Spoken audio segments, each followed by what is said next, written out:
Your business with Tataru was finished.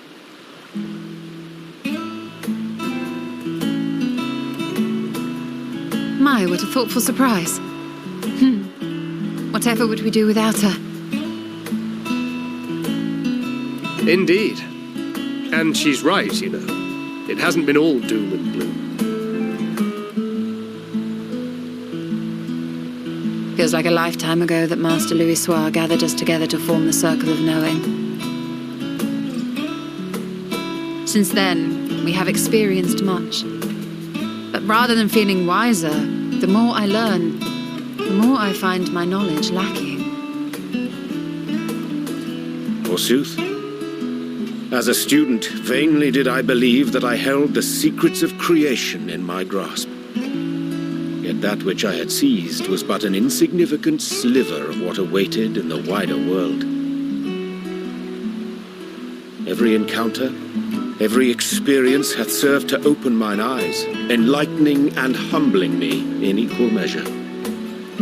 Even from those whom I called enemies have I learned many a valuable lesson.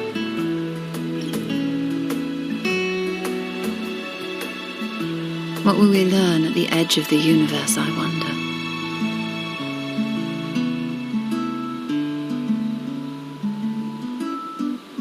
Ultima Thule, where the bringer of the end makes her nest. I, for one, can't possibly imagine.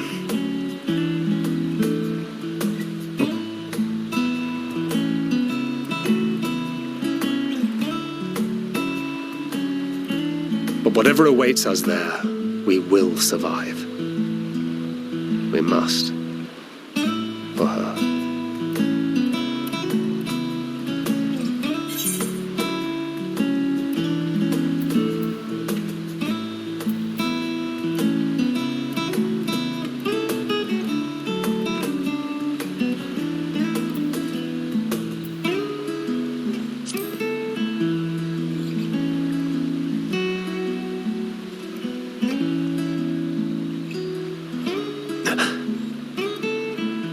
Is aught the matter?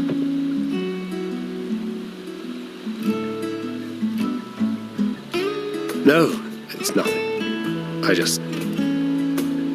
Well, lately I find myself surprised at how much I've changed.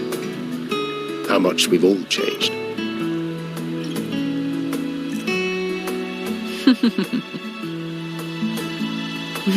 We've come far together, and if we have aught to say about it, we'll go further still. Aye, we will avert this calamity and return home. In preparation for which, we must give thought to what we hope to achieve after the proverbial dust is settled.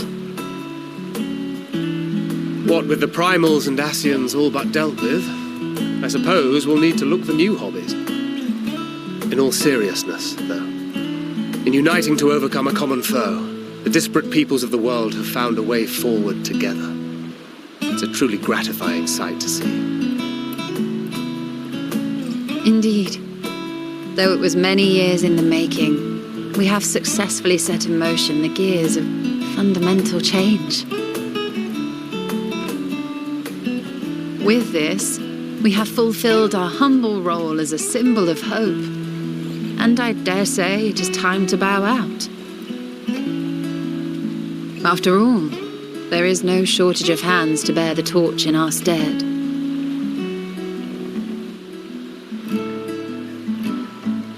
You know, I never really considered I might live long enough to see an after. But even if my time as a scion came to an end, I don't expect that much would change.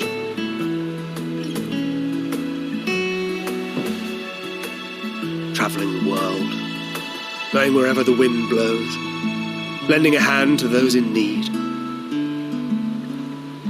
A journey for journey's sake. It doth suit thee well. I must confess, I too have yearned to see more of the world. If thou art amenable to the suggestion, I would accompany thee. Mine ability to affect an air of normalcy through artful disguise is much improved, thou must concede. Aye, well, improvement is relative. You still look suspicious no matter what you wear.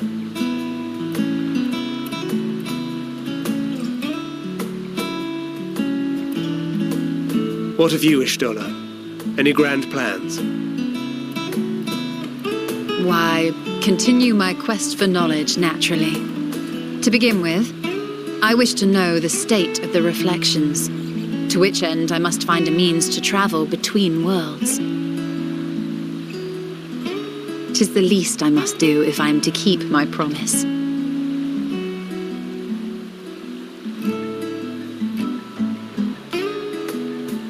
Should my pursuits prove unduly arduous, I won't hesitate to call on you.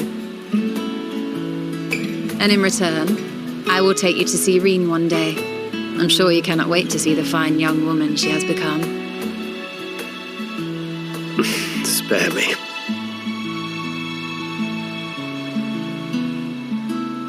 And what of thee? What wouldst thou pursue at duty's end?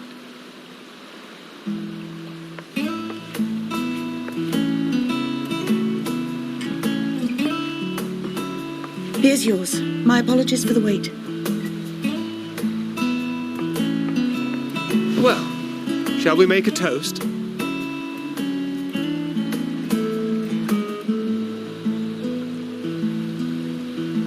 To victory. To our comrades. To the future of the star.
Knowing them, they're they're probably dreaming about the celestial adventures to come.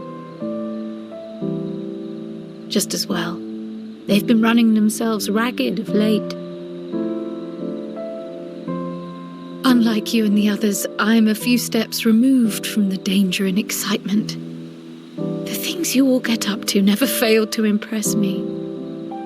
But by the same token, I can't help but worry. Not only for your safety, but for your happiness. After everything you've sacrificed, you earned it 1,000 times over.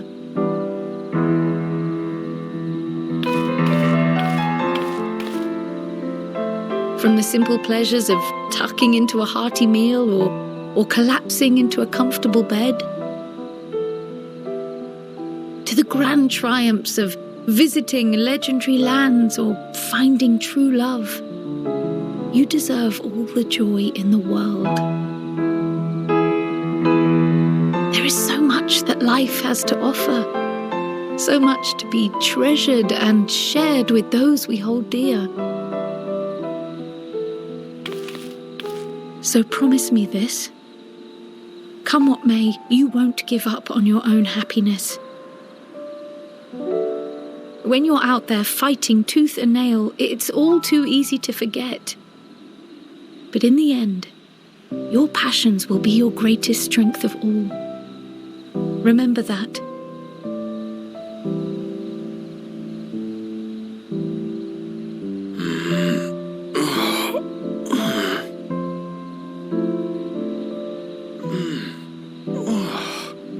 This feels familiar. Well, 'tis good to be...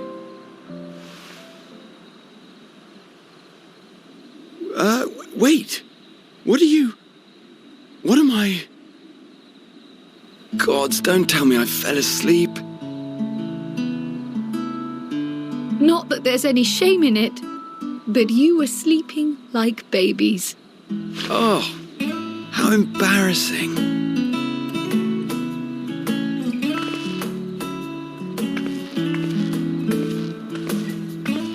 Not a word to anyone. Understood? Not one word.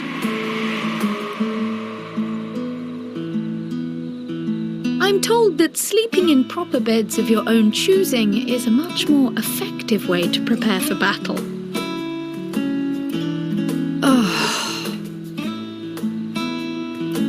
So, what were the two of you doing here? I had a few books to return to the library. Thought I'd take care of it while I could. And you?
Oh, what brings you here?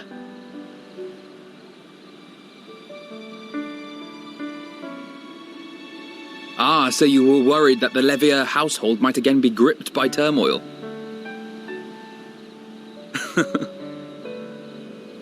All is well, I assure you. In my letters home, I had made mention of Estinian, you see. My mother wished to meet the legend in person, and so we arranged to have a spot of tea together. Where were you in my hour of need? Fell beasts I can face, but I'm not made for idle chit-chat with lords and ladies. Well, I for one thought you held your own. Mother was the picture of delight. I might have been delighted myself, were we in a tavern with more agreeable drink. The thought of fleeing crossed my mind, but what then? I'd never hear the end of it, least of all from Tataru. I'm sorry. 'Twas not my intent to cause you such distress. It's just... it was one of the things I didn't want to leave undone ere we set forth. That's not to say I think we won't be returning.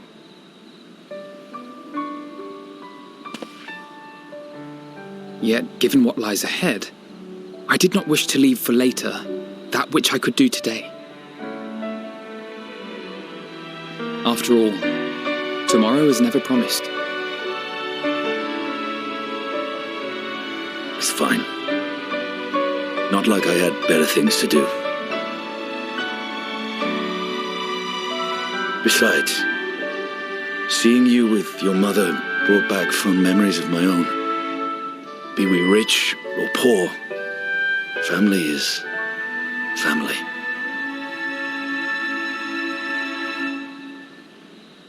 Well, it's past time we were on our way.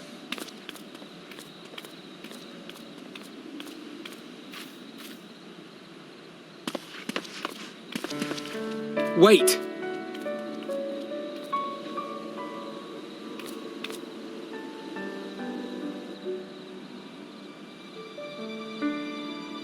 Since I left home, I've made a great many mistakes. Mistakes for which I can never make amends. But through it all, you didn't give up on me.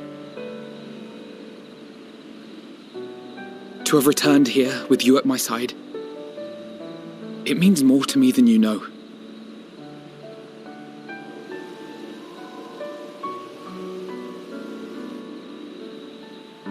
Thank you, from the bottom of my heart.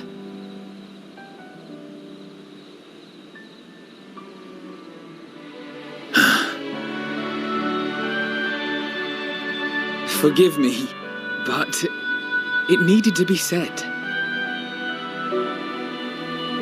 I'm the one who owes you thanks. Were it not for you, I would not be alive today, nor come to terms with Nidhogg's spirit. I am ever grateful.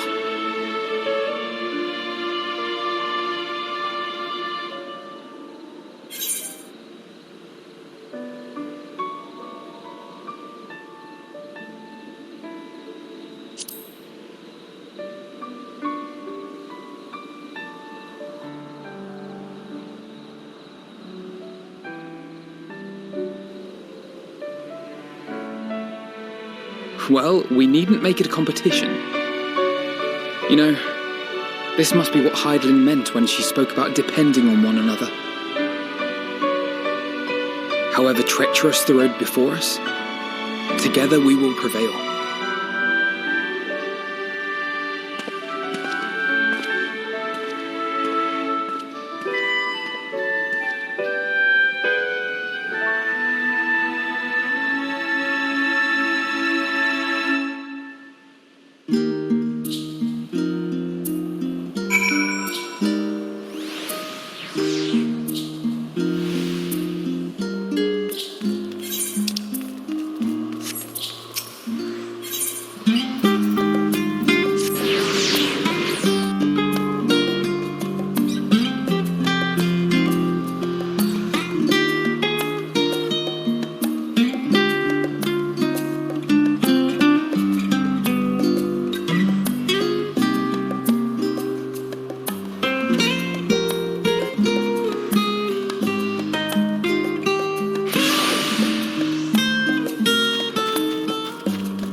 never get what you want. Not even the battle you pine for so dearly.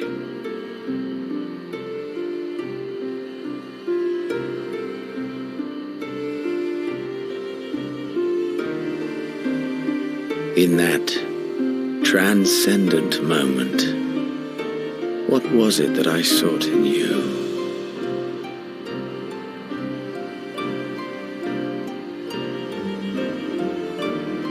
And what was it that you sought in me?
How often have we thus assembled?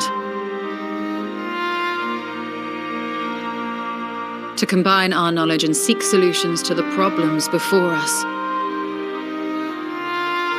Back at the Waking Sands, it was all we could do to address the most minor of troubles.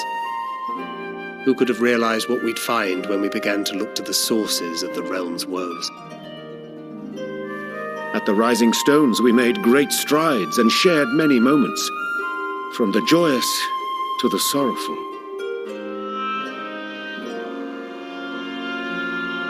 We've had occasion to call other places home too. Be it Ishgard or Kugane, we were fortunate to find sanctuary wherein we might take stock and continue our fight.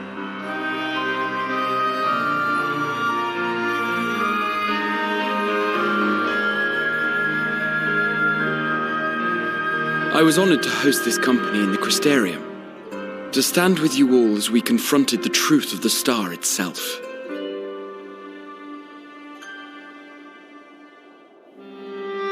And now from this place, we go to fight the most important battle of all.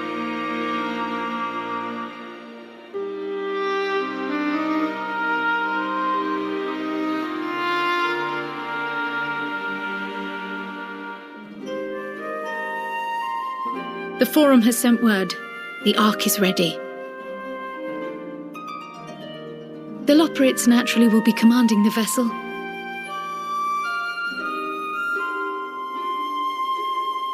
They will see the 8 of you to Ultima Thule.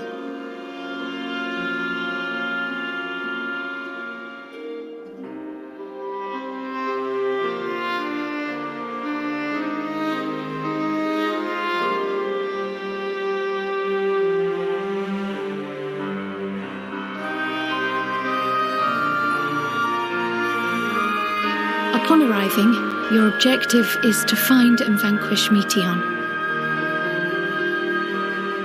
As a final formality, the Forum bade me ascertain your resolve. So, are you certain you wish to do this?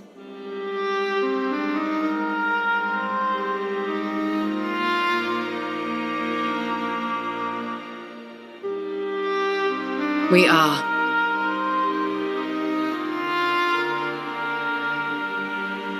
Then, ere you report to Thalmasane, I leave you with these words.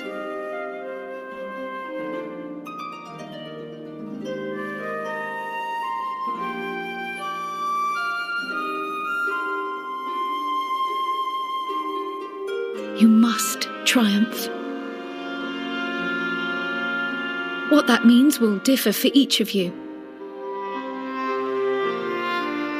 To make it back home, or to simply avert doom, or perhaps something else altogether. Yet whatever it is that drives you, I have faith in its power to see you through. So please, triumph.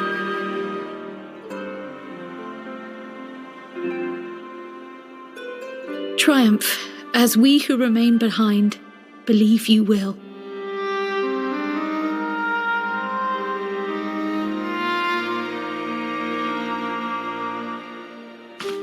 Let us be off then.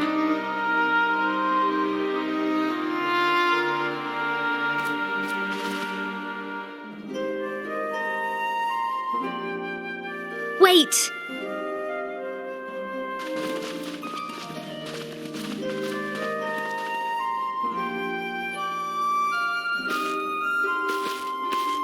Both Kryl and I will be there to see you off, but as your receptionist, I feel I need to say this here.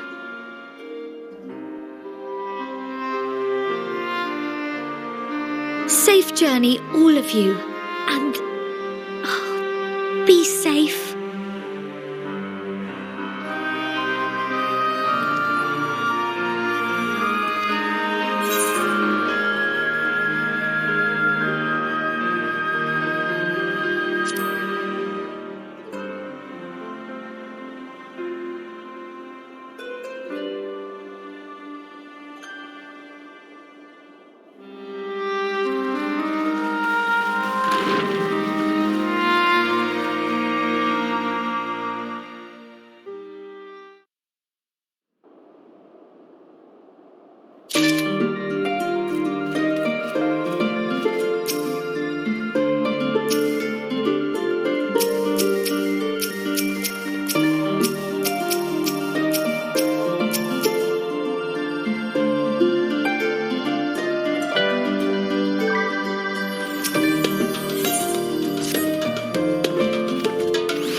All present and accounted for?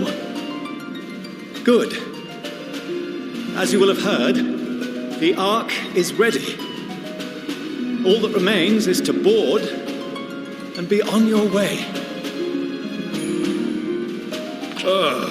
I've seen my fair share of tight schedules, but this was bloody murder.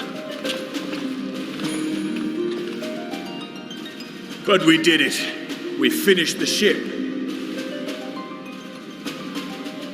It's safe, fit for purpose, and looks good to boot. Aye, it's a garland through and through. I really don't know what we'd do without you. Thank you for everything. Don't mention it. Ever since that episode with Omega, I've been toying with the idea of star-faring vessels. And as they say, necessity is the mother of invention. We've learned a lot, let me tell you. In case you're wondering about payment, the ongoing existence of the world ought to do. But feel free to throw in a colorful recounting of your journey on your return.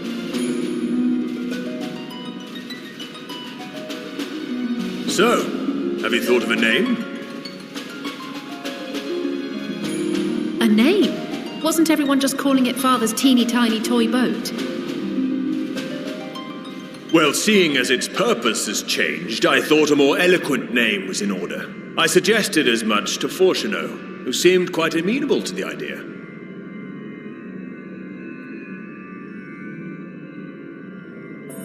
As you know, this vessel is the culmination of heretofore unprecedented collaboration. And though said collaboration is owed to the Scions, there is another whose noble deeds made our work possible.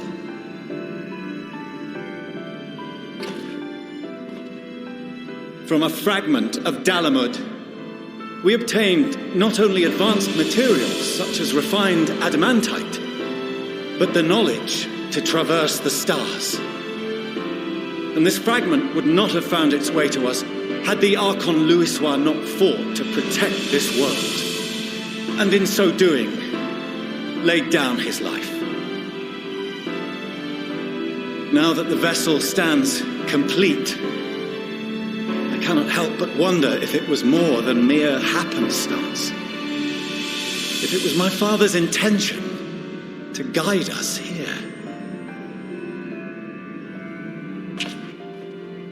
In the hopes that his guidance will see you all safely home, I name the vessel after that self-same fragment of Dalamud he delivered unto us.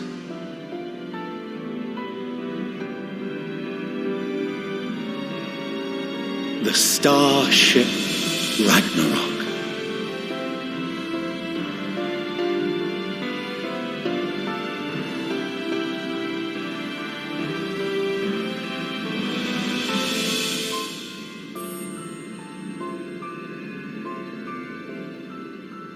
Sorry for the wait. I got everyone you asked for, and not a one less.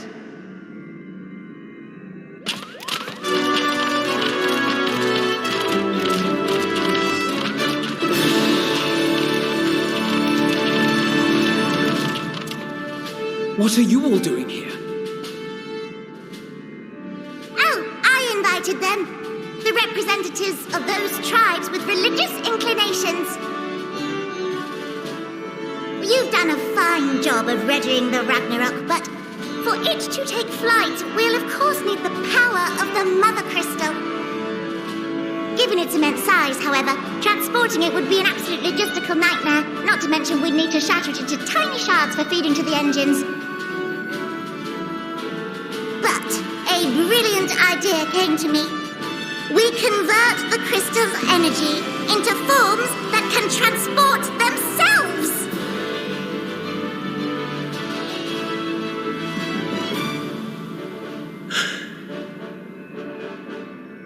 Thou wouldst employ summoning, or should I say its precursor, creation magics. Care to explain for our benefit?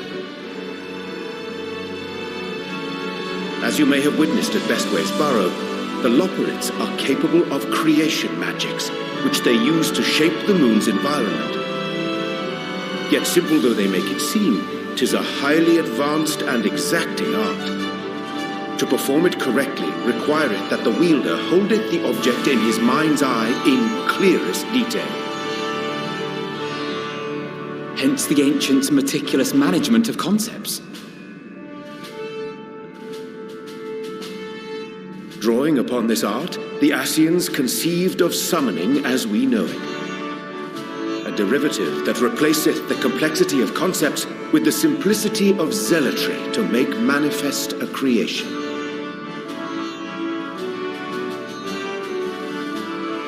I see. By combining the Loporrit's magics and the tribe's faith, we convert the Mother Crystal into primals of purer form and greater obedience. Summoning as it was intended, one might say. Indeed!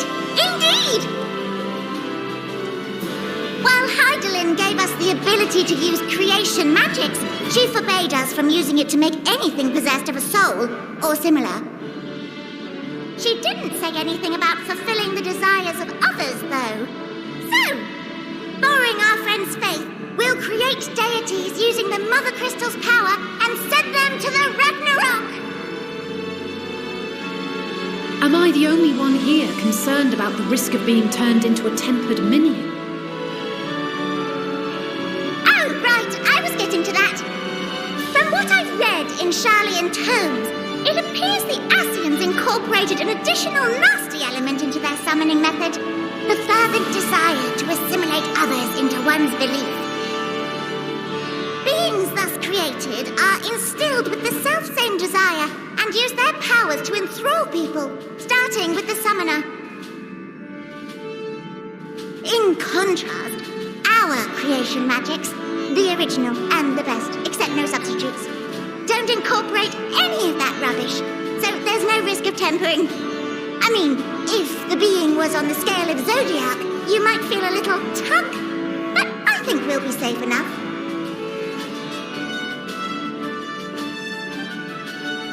Truth be told, I do not understand the intricacies of this plan, but none of us would ever turn our backs on you.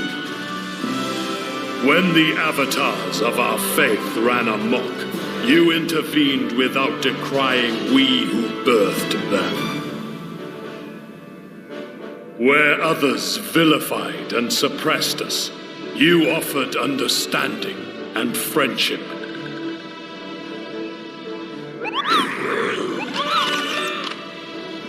In gratitude, we will share with you the true expressions of our gods, not malevolent deities, but benevolent saviors.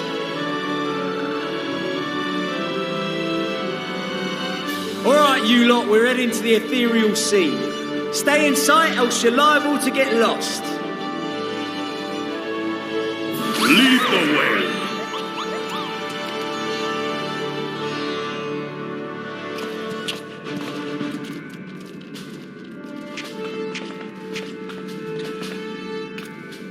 May we have a moment? In anticipation of the day man might journey to the stars, we developed these.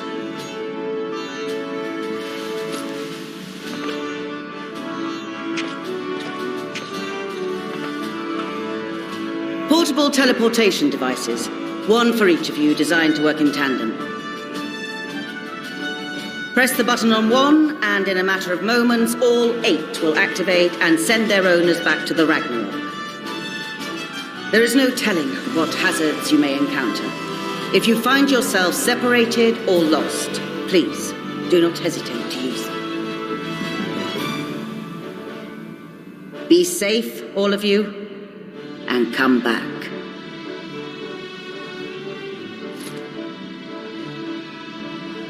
You as well. I pray you take care. Looks like everything is in order, so I'll go ahead and board. A few of my fellows will remain to assist with the summonings, but rest assured, the vessel won't want for competent crewing.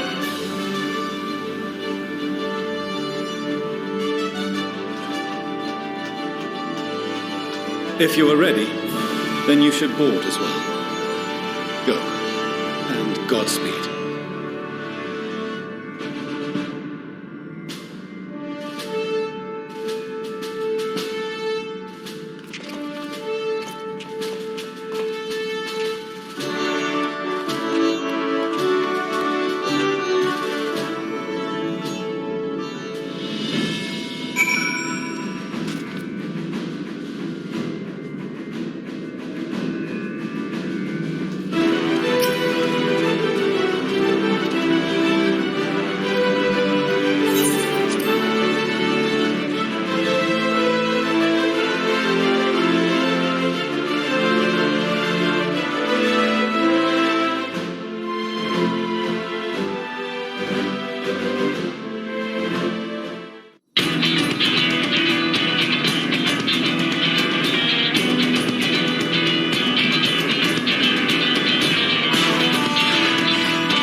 everyone!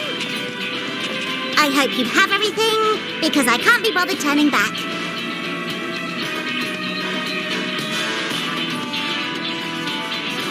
Right then, make yourselves comfortable. We're setting off in just a moment.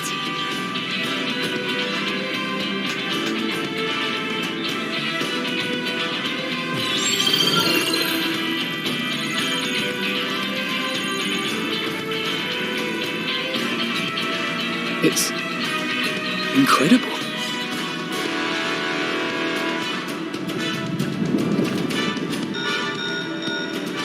This is Portiono. Can you hear me? The preparations for the summonings are complete. In accordance with the 14th phase of the plan, we have moved the Ragnarok to the launch site. The gates are open. You may depart when ready. So, are we ready?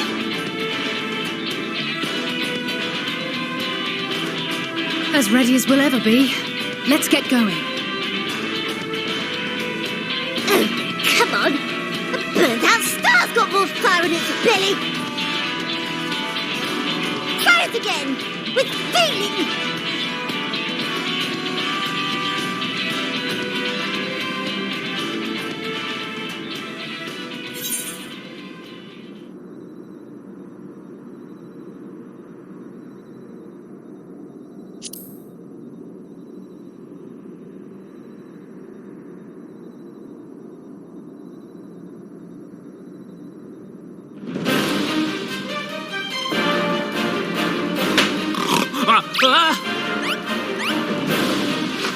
Engage!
Into the sky, I cannot imagine a greater indignity.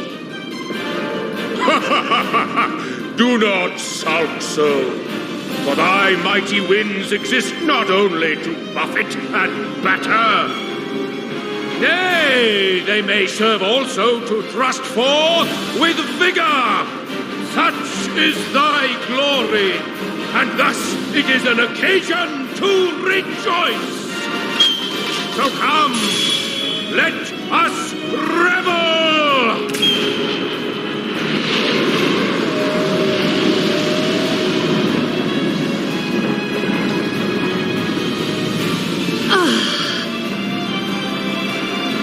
So long as the wind blows freely, I suppose all is as it should be in creation.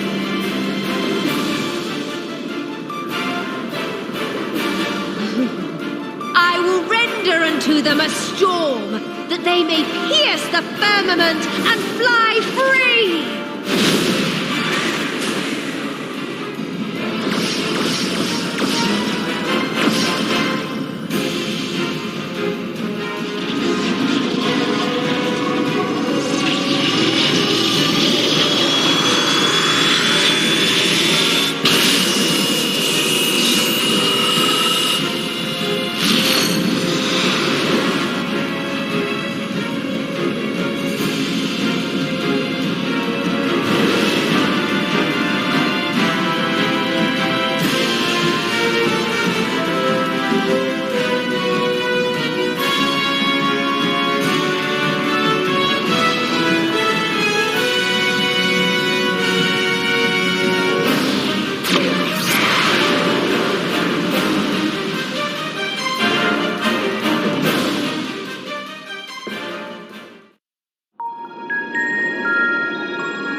All's well. Fantastic, even. Thanks to the power of those primals, the engines are roaring and we're ripping along. All values are also within protected ranges. Time to destination is 8 carats. Perhaps 7 at a pinch.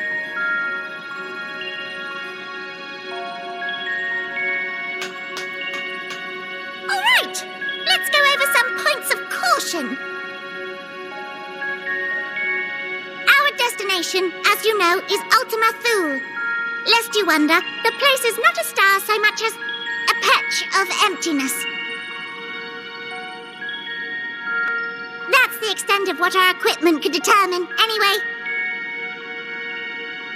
From what we know of Meteon, she's likely used dynamis to obfuscate her location. So, in conclusion, we'll only know what's there when we get there. The crew and I will see to it the ship's ready to take off at a moment's notice. We'll support the search as best we can, but it'll be your paws on the ground, assuming there is any. But everything will be fine, I'm sure. Heidelin believes in you, so you ought to believe in yourselves. Just don't do anything I wouldn't, like waiting too long to use those portable teleporters of yours. Personally, at the slightest sign of trouble, I'd mash the button to bits, and you should as well. Understood. We promise to be careful. I suggest you brace yourselves. We're about to arrive, and the vessel will shake a good bit.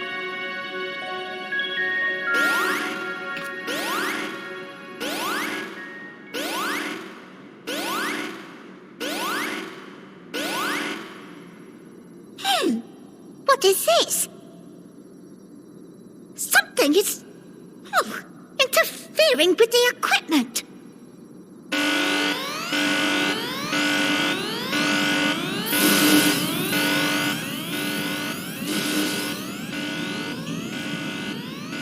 Greetings.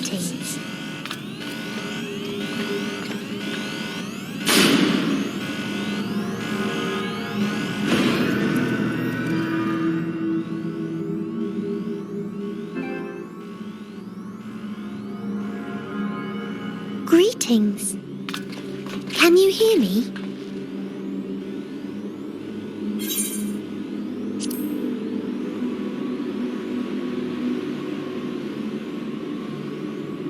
So this is Meteon.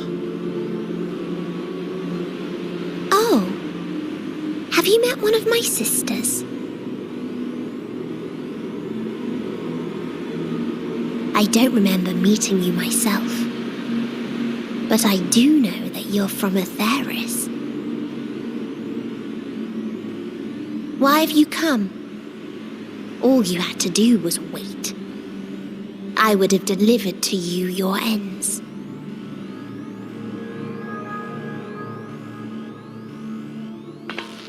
We didn't ask for that. I don't understand. All life is destined to end. Why choose to prolong your suffering? Effort, ambition, love, they amount to naught. Happiness, should you find it, is inevitably lost, stolen away by events beyond your control. There is no logic nor meaning in it. You think there is. Convince yourselves. But it's all a cruel accident.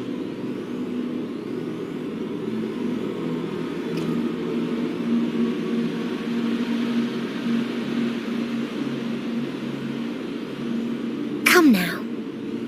I speak the truth. A truth you would recognize if you looked up at the night sky. Unbroken emptiness.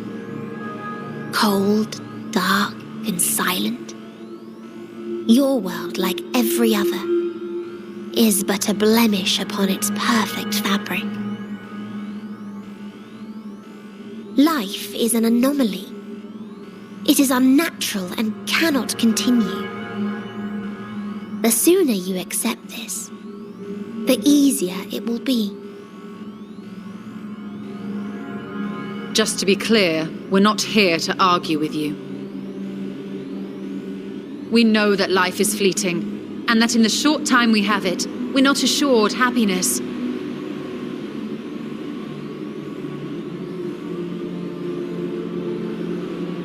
Indeed. I've seen far more sorrow in the eyes of many I've met. I myself have plenty of regrets. And one day they'll die with me, gone to dust with my good deeds and unfulfilled dreams. But we accept this. That our existence may seem pointless.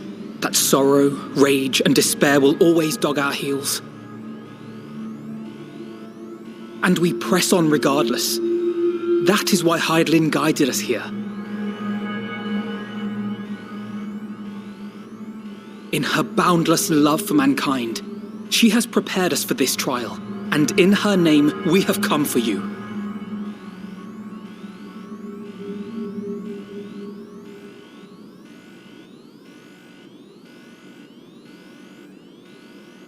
Yes, I sense it.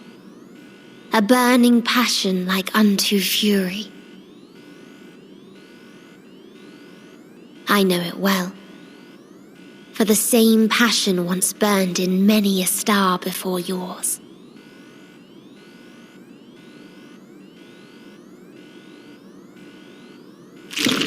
Suffocated and extinguished now.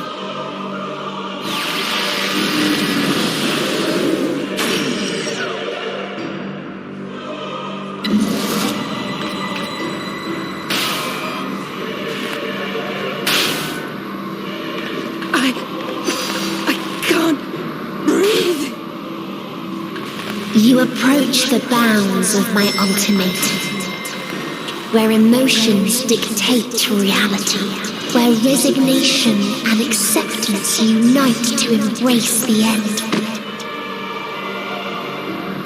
where those who yet valiantly cling to life can thrive.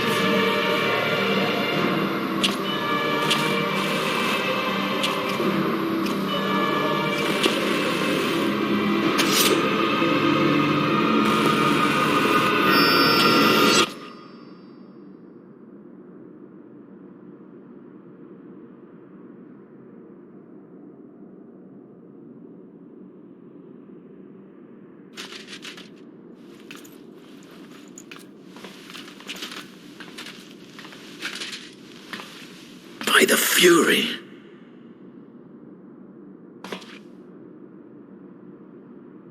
Thancred?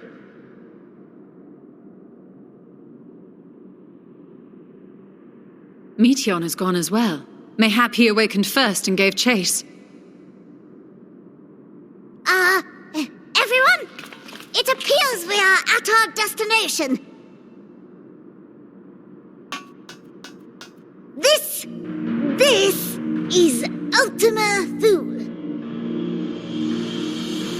Not that we knew what to expect, but I wasn't expecting this.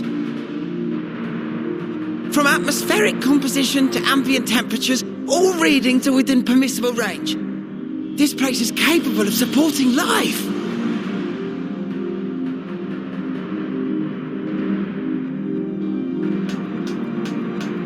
If that's the case, then Thancred may well have gone on ahead. Let's go and have a look.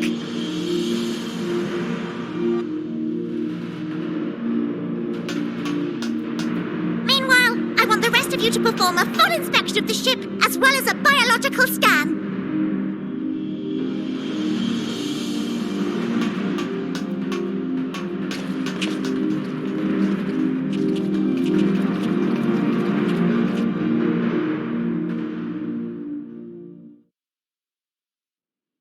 So it was that the brave wayfarers arrived at last at Dream's End.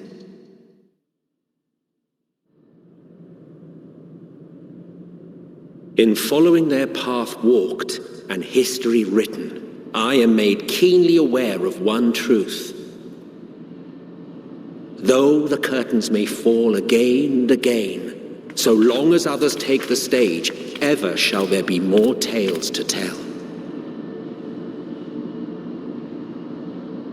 So, let them bring it to a close, I say. Let the curtains fall upon this, the final chapter in the tale of the star.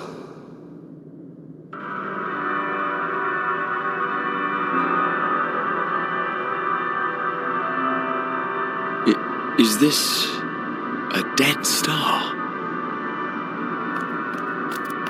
As I live and breathe, I live and breathe. The environment itself shouldn't kill us.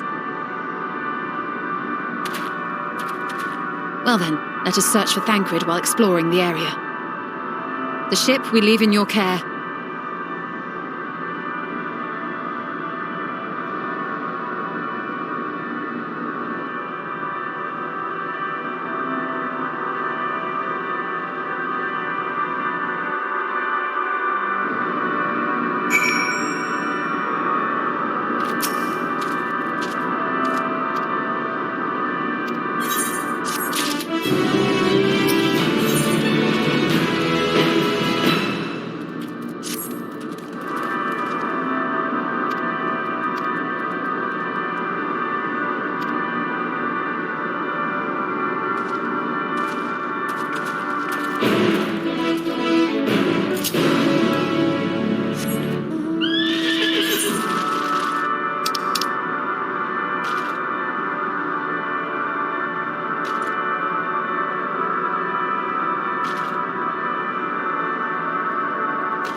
Dragons? Here?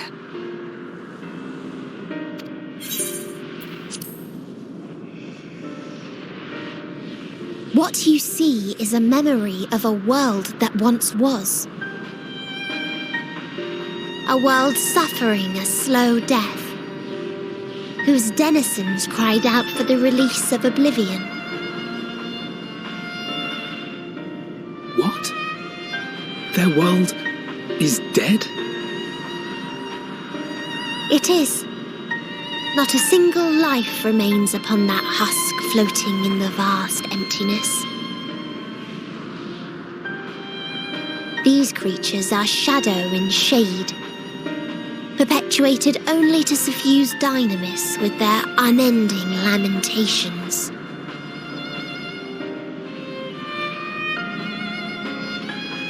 Our friend Thancred, where is he? A strange question. He is at your side, is he not? Oh yes. He is here and there, and everywhere within this space. He would tell you himself if he had form to form words.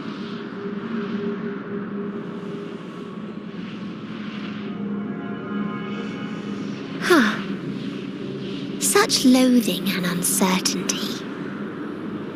You don't know why you still exist. In like manner to the oblivion I send, I tried to drown out your ether with dynamis. Beginning with this Thancred, who came at me despite being unable to breathe. Such a simple thing, unmaking men. In the blinking of an eye, he was gone. Didn't even have the chance to be transformed. Yet somehow, he managed to leave a slither of himself behind. What you call the heart? Or perhaps the soul. In his final moment, he cried out from it. A single word. Survive. That wish proved stronger than the despair that ruled here. It overpowered it, causing this space to be remade into a place you can perceive and where life can endure. That you draw breath is proof that his soul lives on. For how long, however, remains to be seen. Well then, we should hurry and tend to business.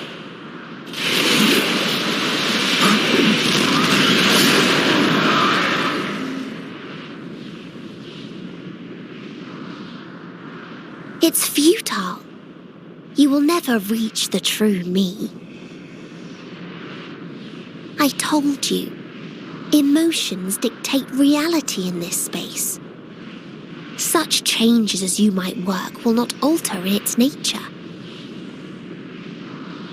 You may see, but you cannot touch. Walk, but not advance.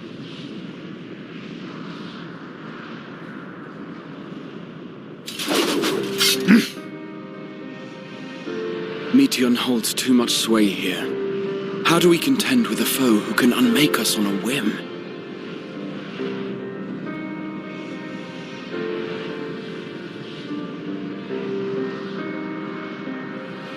not know. But Thancred gave his life that we might come this far. We must press on. Agreed. We cannot turn tail here. Not without something to show for our comrade's sacrifice.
he remaineth as he was when I first approached, entombed in melancholy. I see. Perhaps I could... I'll handle this.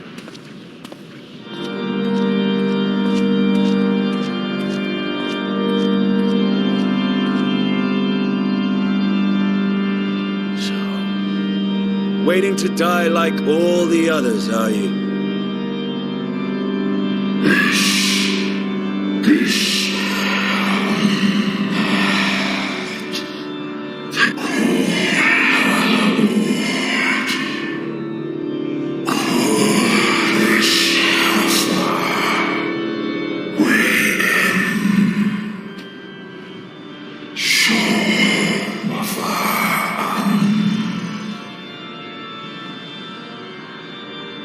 So you say.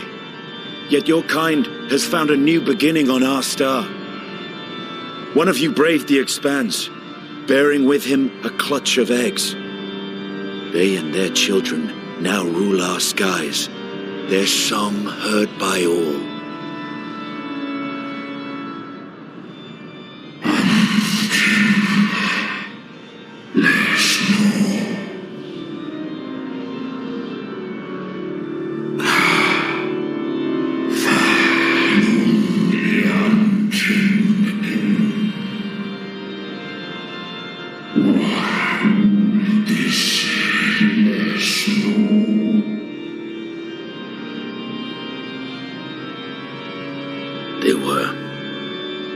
They suffered much, and repaid their suffering in kind.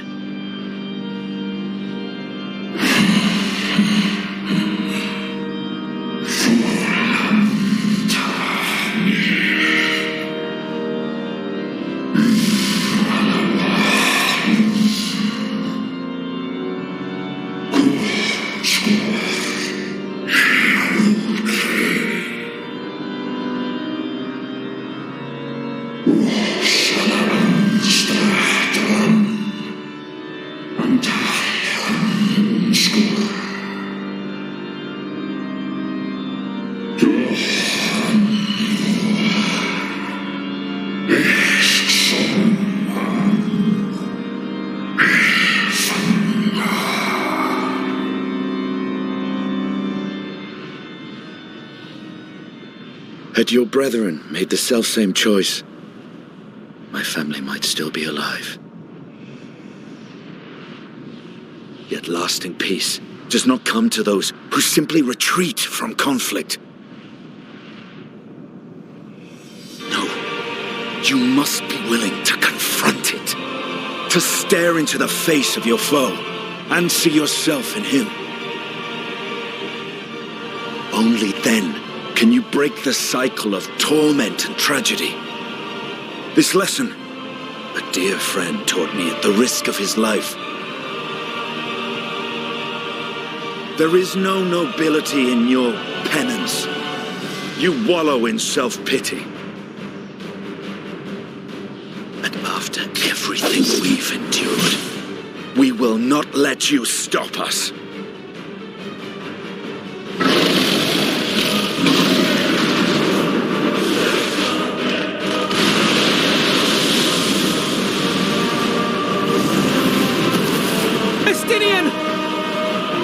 Stay back!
No!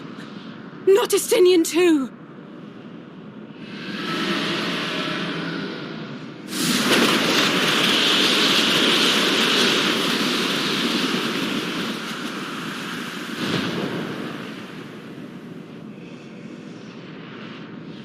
There's a wind.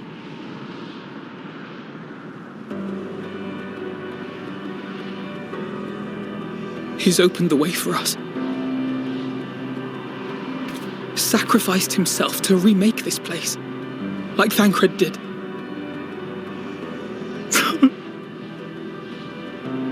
Oh, Alphino.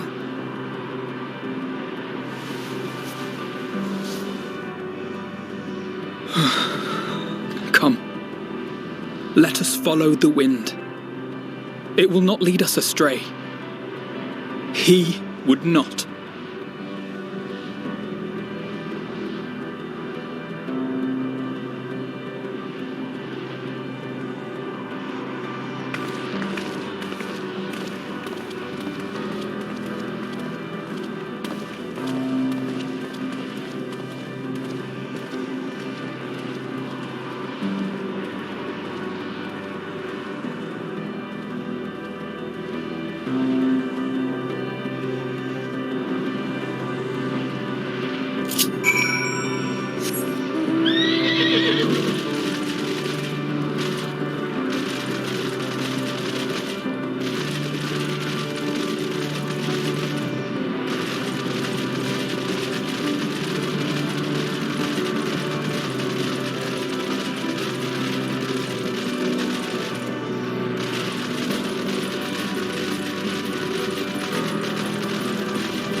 Please, continue. Tell us about this truth you discovered.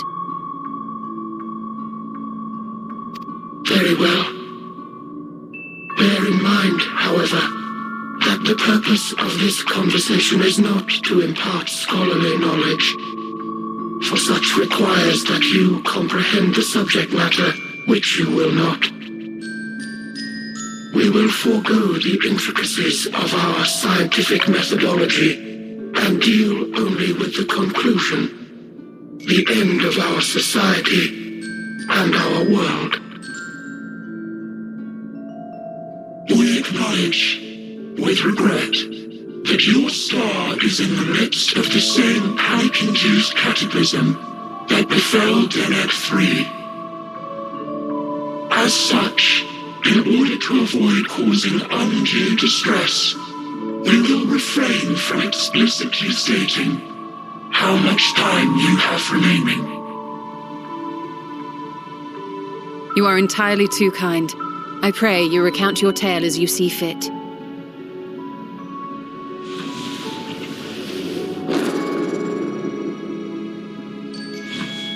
In the beginning, the universe was but a tiny particle. Then suddenly, this particle began to expand. Having remained entirely in the bounds of your star, the phenomenon may be difficult for your kind to grasp. But this expansion has since continued unabated. Speculating that the universe could not grow indefinitely, we sought to learn what might occur, and made a worrying discovery. The stars will continue to spread apart, as will their finite thermal energies. Eventually, all heavenly bodies will grow cold and freeze. No new stars will be born, and the universe will enter into an eternal ice age.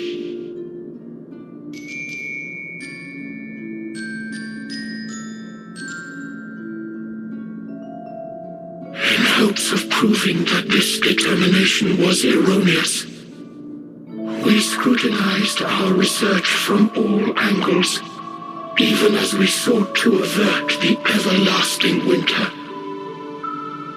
The endeavor proved fruitless. So infamously so, in fact, that it became synonymous with vain effort. The universe as we know it would end, and there is no way to prevent it. Beneath the weight of this knowledge, our society stagnated. Though we had time still, it was a cold comfort. Why strive for anything when desolation is assured? When our wealth of wisdom, accumulated since the dawning of our kind, would be forever lost? No civilization would rise from our ashes. No scholar recover our knowledge. In silence unbroken, naught would stir.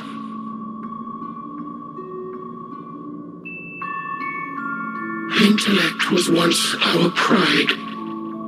Overnight, it became our shame. Our works, monuments to futility. Immortality, our greatest invention, became a source of suffering. Rather than suffer on, many chose to unmake themselves by means of etheric exsanguinators.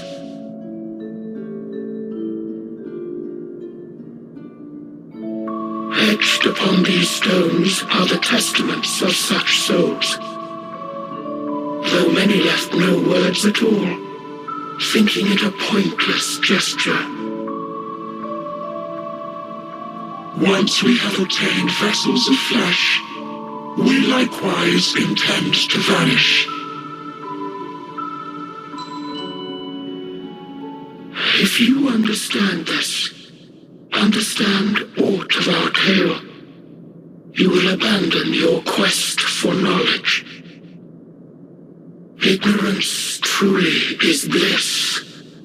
If you would cling to your illusory happiness, remain primitive and pure. It is the only way.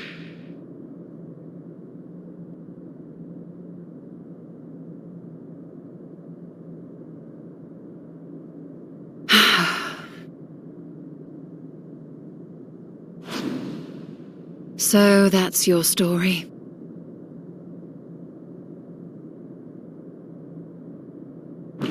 While I appreciate your advice, I will not heed it.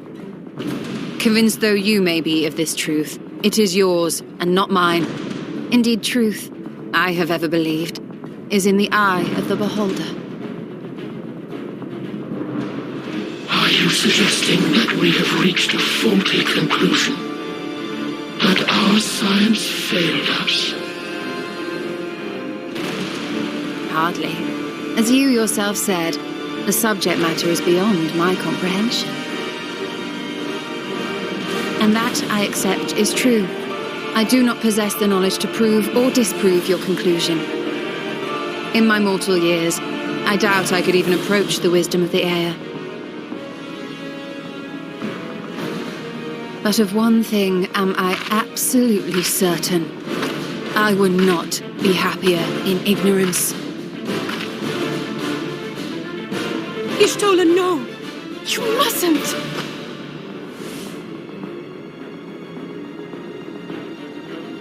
The most important lesson I've learned is that learning isn't simply passing one's eyes over words. Nay, 'tis when understood for oneself that knowledge attains its true value.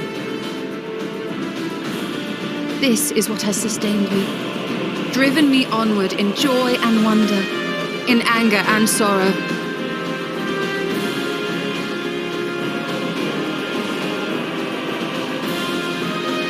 The universe may end, and all may be for naught, but I will live as I always have.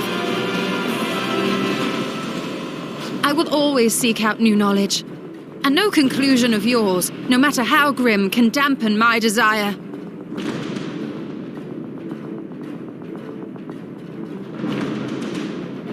I suppose it is only to be expected. Their feeble minds cannot fathom the terrifying gravity of it all. But worry not. We consider it our duty to enlighten you, and we will not stop until you grasp the full extent of our despair.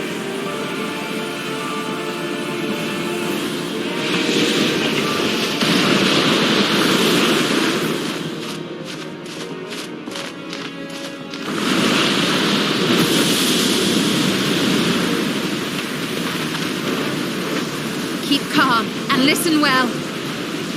Though my body will soon dissipate, there may be a way to restore it. Asm's magic. So long as our souls remain, you can use it to summon us back. But you mustn't, for it would mean losing our way forward. This I only reveal so that you can promise not to invoke the magic. We came here knowing what victory may cost, so press on, and do not look back.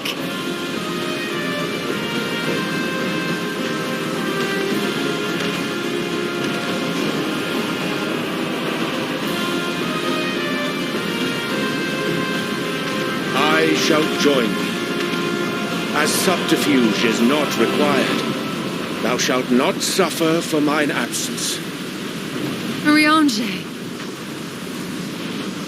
My resolve hath never been as strong as thine. Full oft have I wavered in my decisions, and afterwards been stricken with regret. In spite of this, I may still stand with my comrades, supporting them as they attempt the greatest of feats. This truth I have learned in the course of our journey. And many though my shortcomings may be, I may also claim to excel in prophecies. My studies, into which have granted me the flexibility of mind needed to bend this malleable reality.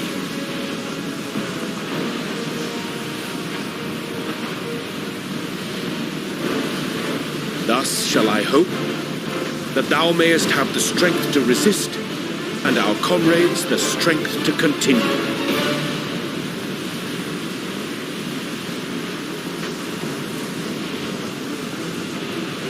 With you to urge us on, how could we possibly fail?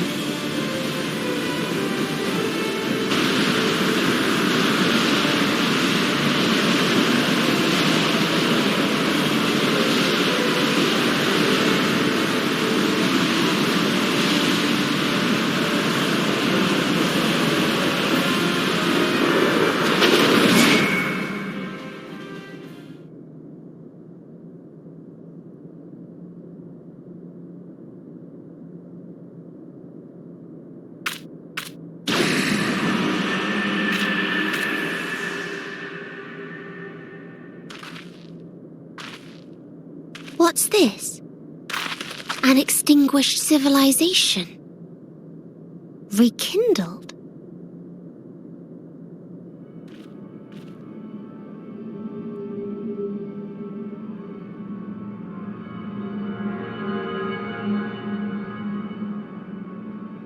That's right.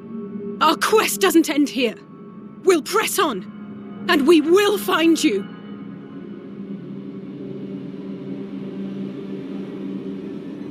There. That That's where you'll find me. Is that another star? Of the stars we visited, most were already devoid of life. And where there was life still, the inhabitants wished for death. But even death, we learned, isn't truly the end. It is but a part of the cycle of rebirth.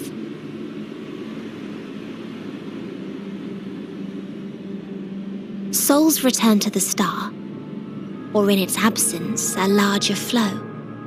And eventually they are reborn, alive again, to know suffering anew.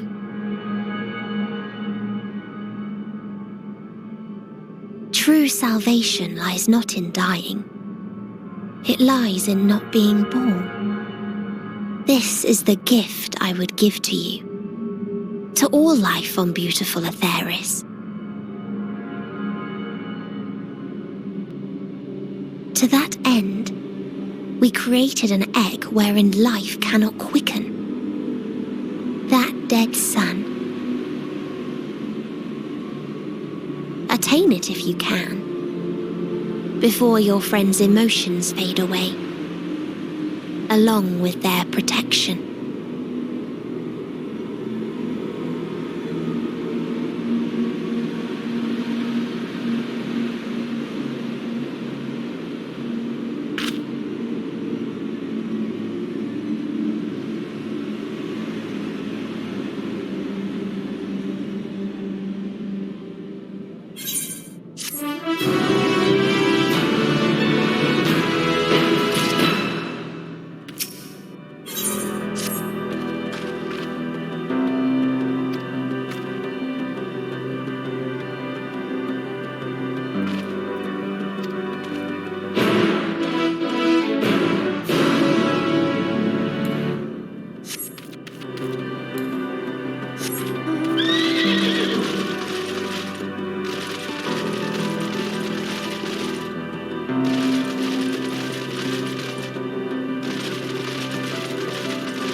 I'm out of ideas. As am I. Operating such consoles is trying enough. But if we can't even activate it? Perhaps there is a way. First, consider the world that has been recreated here. Its inhabitants were machines who gathered combat data to enhance themselves. And among the many wars they waged, the most notable was that against the dragons. As you've doubtless surmised, I believe this was the homeworld of Omega. Sid built a jamming device to defeat it, a device which generated massive bursts of lightning, its sole weakness. That's all well and good, but what does that... Wait. You're not thinking to strike the console with lightning, are you? As a matter of fact, I am. Ask yourselves this. Why would an entity as puissant as Omega not be designed to suppress the effects of lightning? Because it relies upon it, or something akin to it, as a source of energy. My thoughts exactly. And there is a good chance the same is true of the Omicrons and their devices. So, shall I cast caution to the wind and try something reckless and dramatic?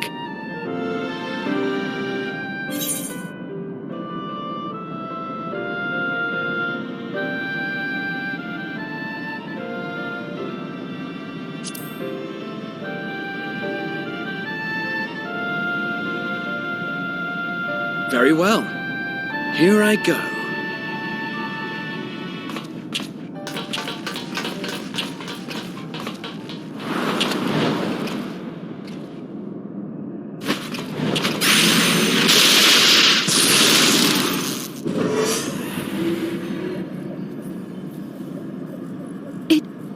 It worked!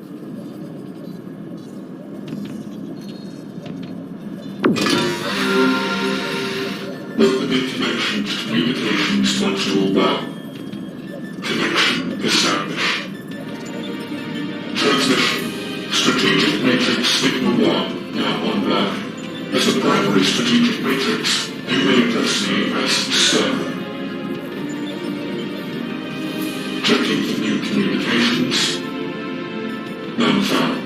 All units please maintain current state. End transmission. Closing connection. Wait! We have questions for you. Of late, no mission orders have been issued. Why not? Has there been some manner of trouble? Reply. The Extended Operations Unit is yet to determine guidelines for future assignments. All strategies are calculated, devised, and actioned in accordance with said guidelines.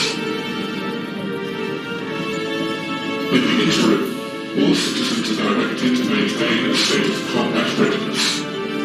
End reply. Awaiting query.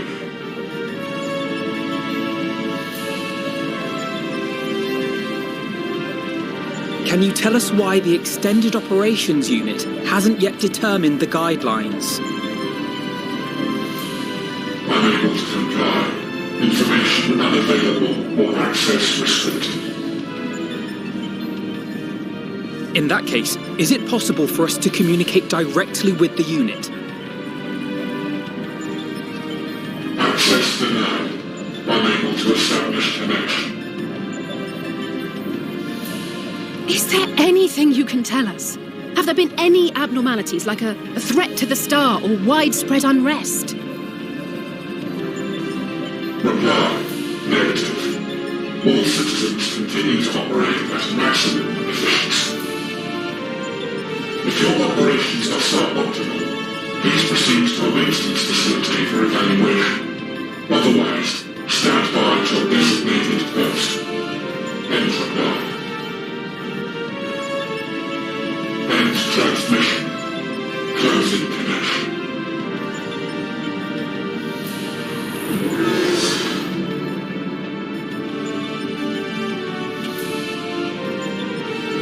I could activate it again, but I doubt it would be productive. What do you think?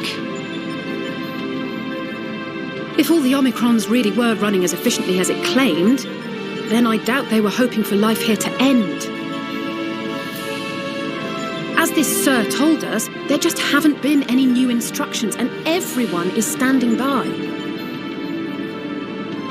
Should be standing by at any rate. If there are those that are neglecting their duties, perhaps we can glean a clue from them. I propose we take another look around, and also try to find the operations unit.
As you have surmised, I am part of the shared intelligence of Stigma 1.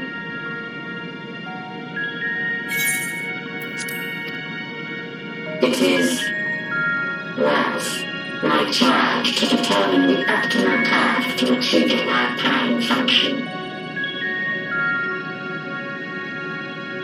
This body had been abandoned by its former owner and lay unused. I took it and abandoned my own, and with it, my duty. May we ask why you did this? From what we gather, it seems to be a personal matter.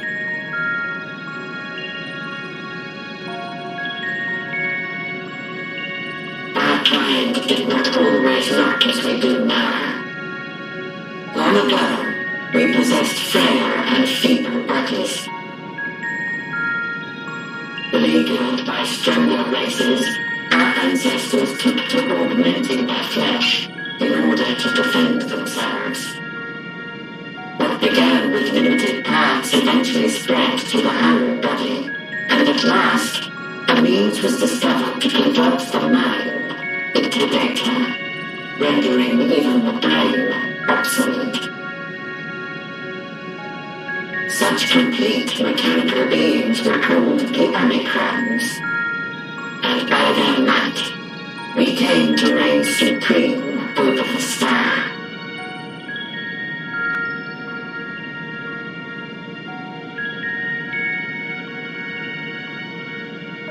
But even then, we did not feel secure, for we knew that the universe was home to civilizations aside from our own. Civilizations that may be stronger still than us.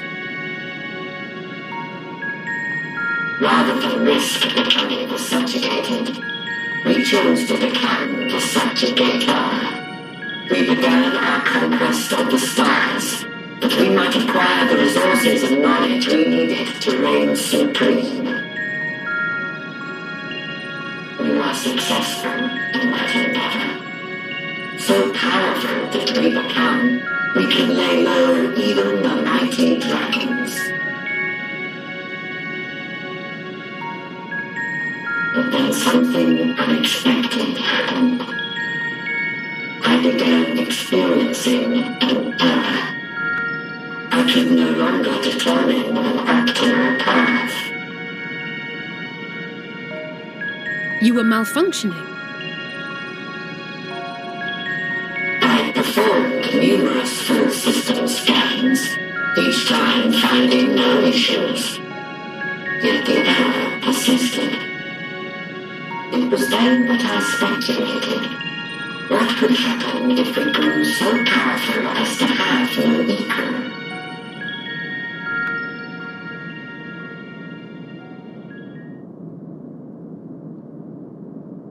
To become stronger was essential to our existence. Our every action has been in service to this objective. But if nothing lies beyond this, can it be truly said that it was essential? Have we been engaging only in wanton destruction?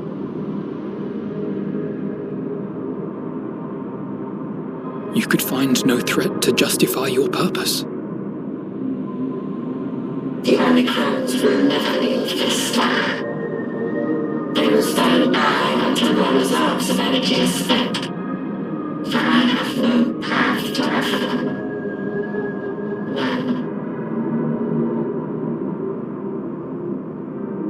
It is not our place to pass judgment on the deeds of the Omicrons. But surely, this does not have to spell the end of your people. With your power and knowledge, the possibilities are endless. Why not seek out a new purpose?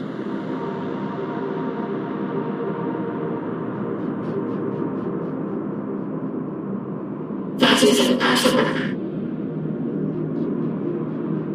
In the beginning, we had a higher purpose than our pursuit of power. But we lost sight of it when we so irrevocably altered our fundamental forms.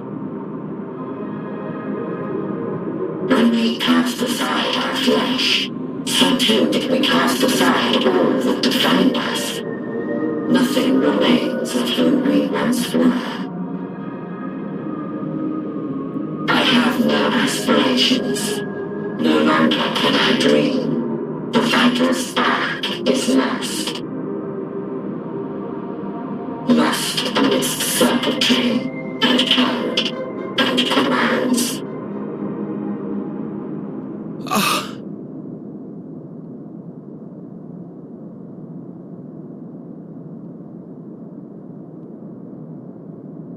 I believe I know how to overcome this despair. The words are ready in my mind, but ere I speak them,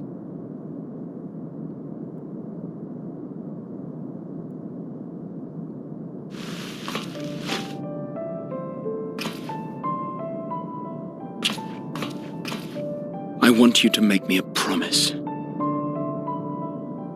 Be it across time or space, our promises have always connected us. And so I ask that you indulge me once more, that this won't be the end.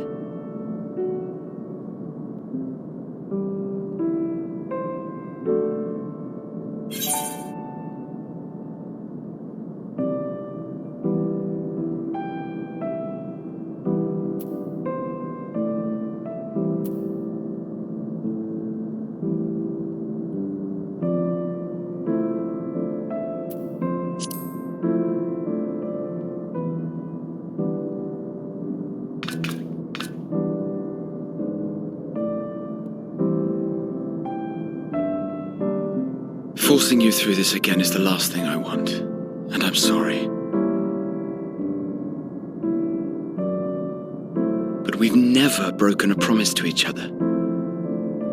So I ask that you have faith in us and hear my request.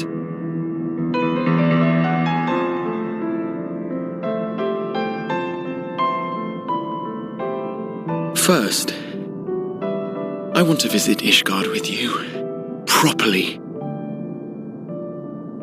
We scarcely had time to look around last time. I should like it very much if you could show me the sights. Next, you must regale me with your greatest adventures, in the places where you lived them, if possible.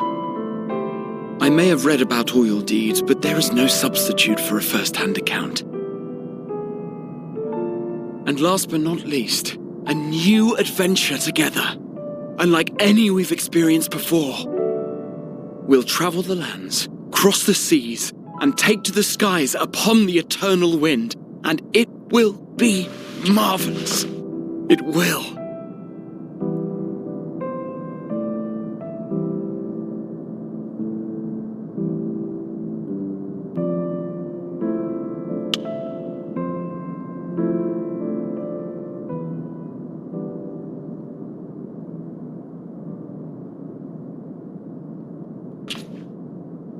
If you would humor me a moment. When we awaken each morning, how can we prove that we're the same individual who retired the night before? Through the remembrance of past events, we might say. We have our memories, yet there are times when we forget or recall incorrectly. What of our bodies, then? It is the same one, we might say, yet technically speaking, as living beings, our bodies are constantly changing. It will never be as it was at an earlier point in time.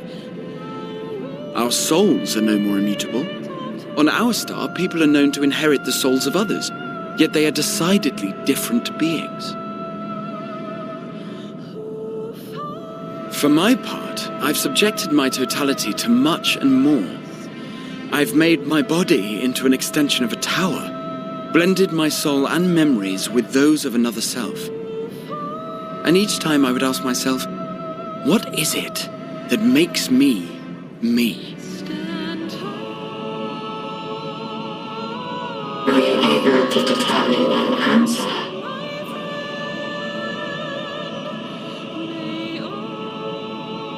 No, but that doesn't mean I'm confused. It simply means I'm the same as everyone else. So I posit this. Who we were need not prescribe what we now hold in our hearts. Whatever came before, what matters most is the present. For me, that is being here with my friends, full proud of how much we've grown together.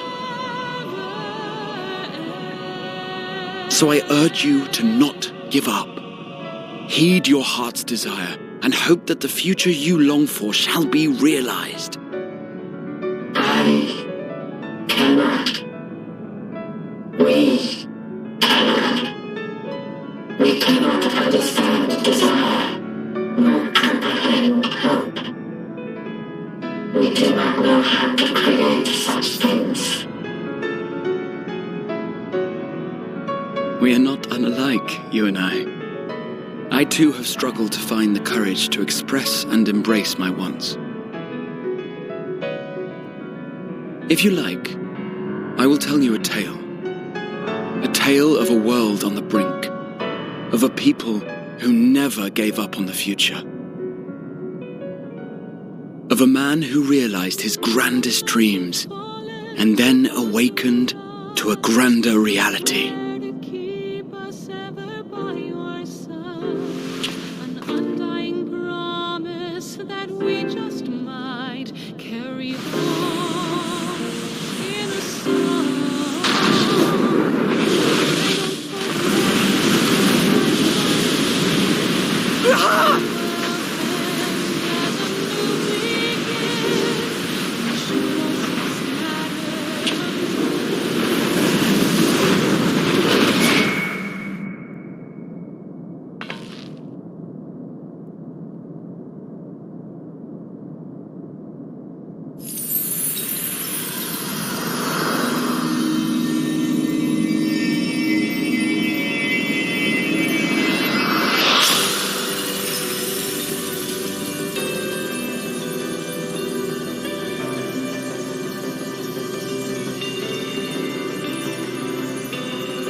You idiot!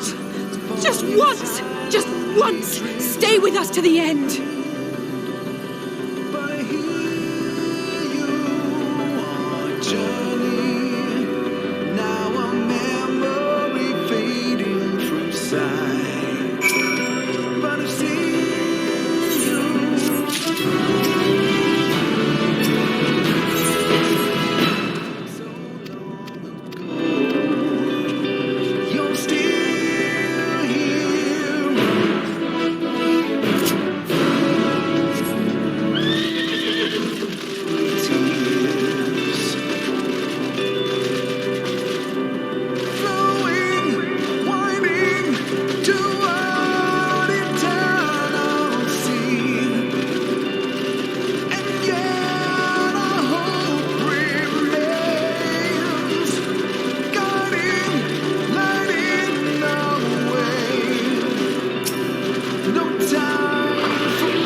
we made so long ago. You're still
Did you find anything?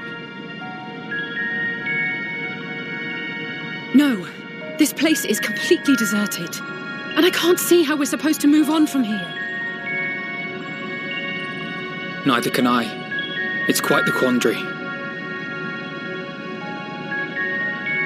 There are no denizens to bar our path, yet there is no way forward. For another mystery, we did find signs of very recent life. You'd swear everyone just vanished into thin air.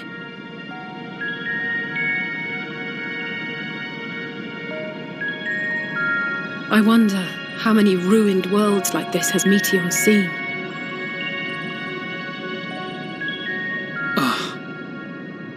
Could it be? Yes. Yes, I believe I may have puzzled this out. Despite how it appears, it's no different this time. There is someone here who has wished for this ruin.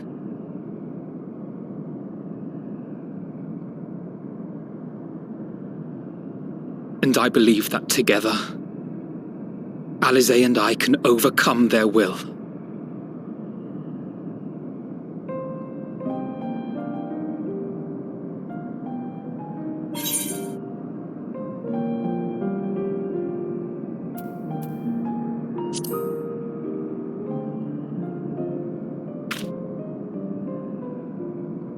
I'm afraid it has to be done. For our comrades, for everyone on Aetheris, and for myself. I will not pretend otherwise. I have my fears. Not for myself, but for you, the last to remain.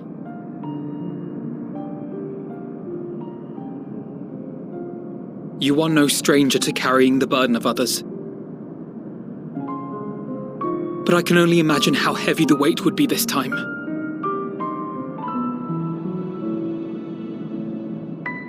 As your friend, I cannot bear the thought of making you suffer so.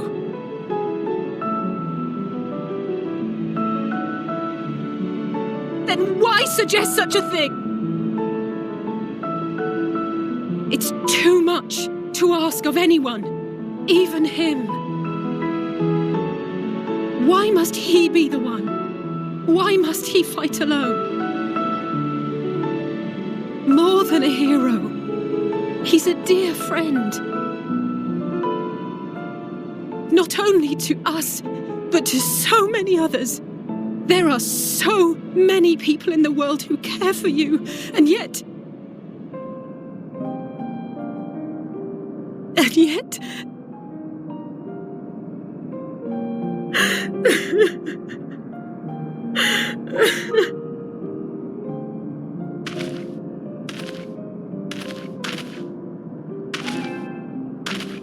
Alize, I have an idea. Given the nature of this realm, it may be possible to do more than unbar our friend's path. We might also pave him a new one.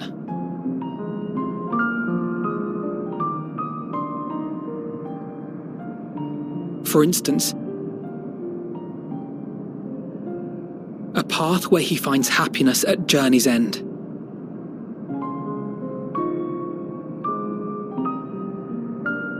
This much, I think we can believe with the utmost conviction, no matter how deep our despair.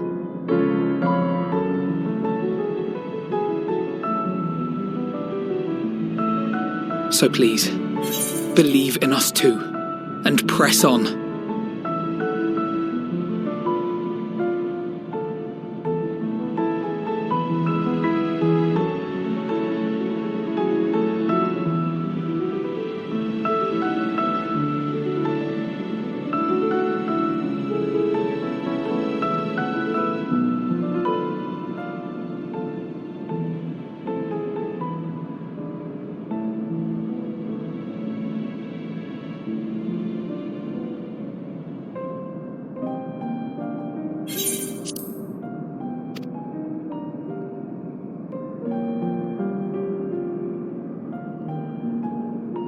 Thank you. What are you? If the plan's decided, then let's not dally.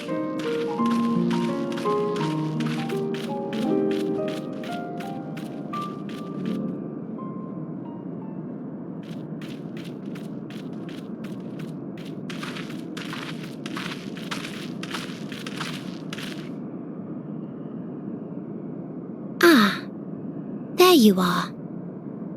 It was as I said, was it not? It was.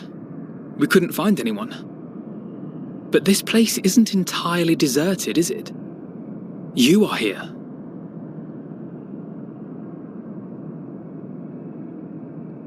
You sought out a star of promise and found a ruined husk.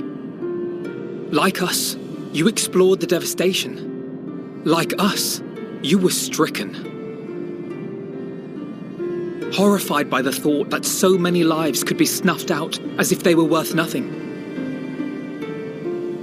And the thought that you would have to bear the terrible tidings to Hermes. That which you saw and felt, you shared with your sisters, as did they share their own grim findings with you. Overcome by the pervasive despair of these stars, some of you inadvertently ushered their peoples to their ends. Knowing the horrors you know, anyone would feel the same. They would fear what lies ahead and struggle to move forward.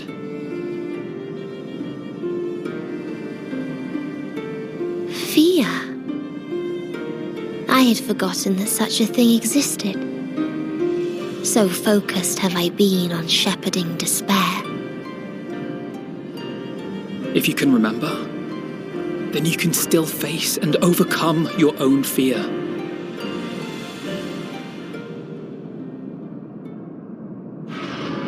Why would I bother with such an insignificant emotion? If the despair I command is as a raging river, then fear is but a trickling stream.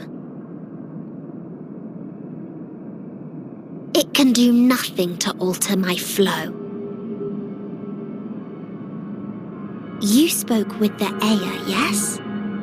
Heard their tale of what awaits the universe. It's true. The stars grow colder and more distant. Eventually, all will enjoy frozen solitude. Using the power of Dynamis, I'm hastening that process. In so doing, nothing will be born ever again. Everyone will remain dead. Alas, it will take time for that to happen. So in mercy, I sent you my gift, to spare you needless suffering.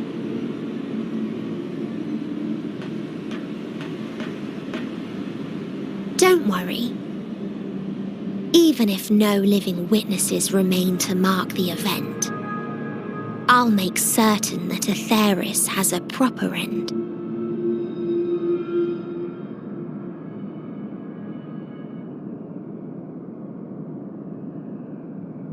For all the power you wield, you're more fearful than the familiar you used to be. That Meteion feared simply to move forward, but your fear is such that you've given up on everything. I know it well, that sense of defeat. I've tasted my fair share of it. But as many times as we've fallen down, we've learned how to pick ourselves up and carry on. We take each other's hand, share in each other's courage, follow in each other's footsteps, and turn sorrow into strength. There are times when we fail. We bear wounds that do not heal. But these experiences are part of life, and they make us stronger.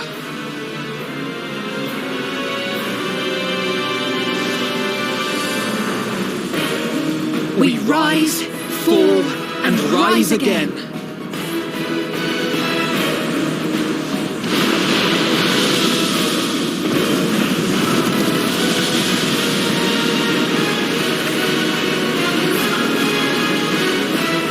Don't worry about us. You must take the next step, and all the rest after that.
Please, please, oh, please let them all be safe.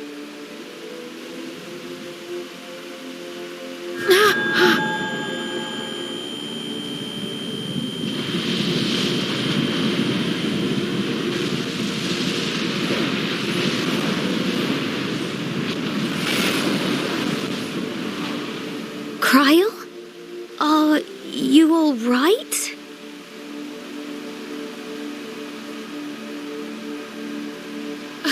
It's nothing. Just a headache. They'll be fine. I know they will.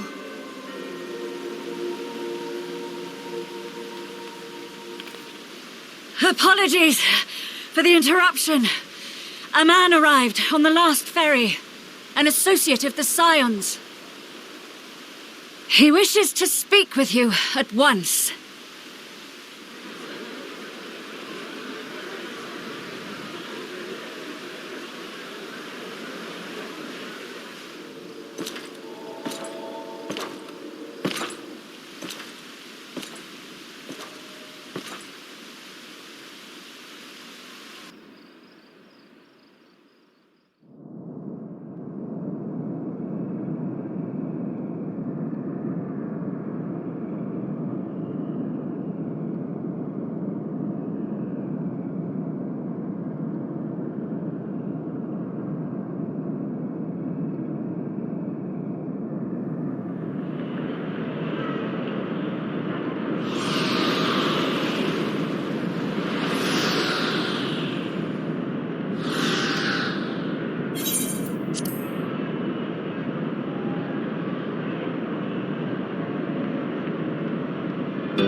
If you need a push, I'll be right there behind you.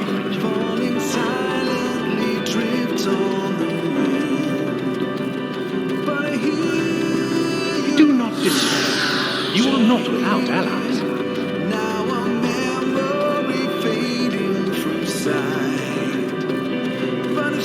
What we have sown in blood, we have reaped in suffering, and it cannot go on.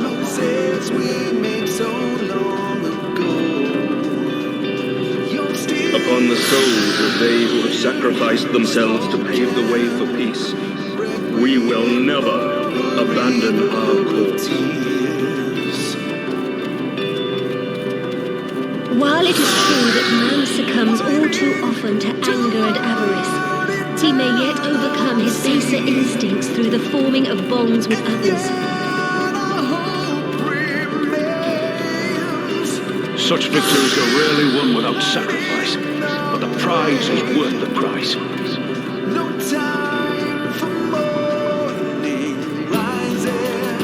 And we, for our part, are glad indeed to be able to welcome friends both old and new. Save your tears for the moment. You may be sure we will have ample cause to shed them, be they for joy or despair.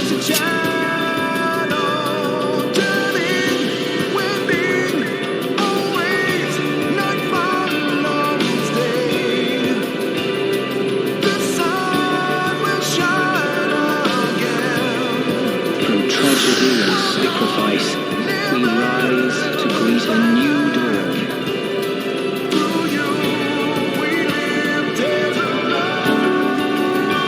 A future shaped by the choices we make, in ways we could never foresee.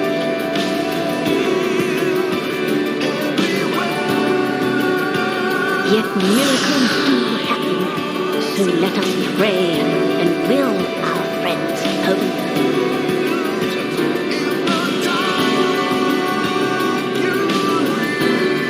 I won't stop praying until I know they're safe.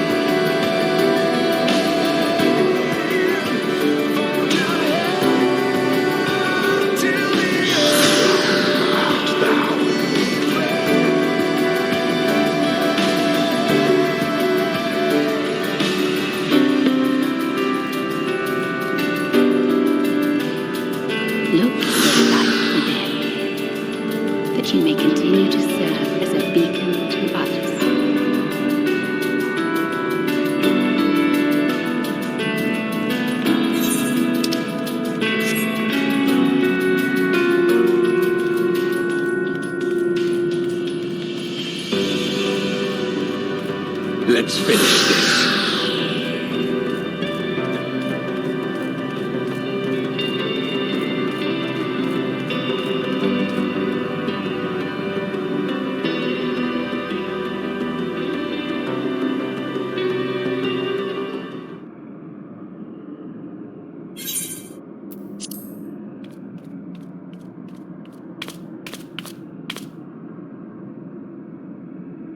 Here the path ends.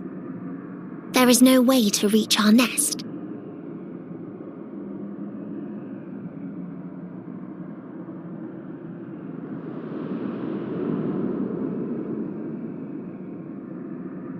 I told you. Resignation and acceptance reign in this place. The rejection of life by those who came to curse it. Those whose dreams were unfulfilled, whose prayers were unheard, whose labours were unrewarded. Hope cannot deliver you unto hopelessness. Our refuge is beyond you. Always has it been. Such is the nature of this place.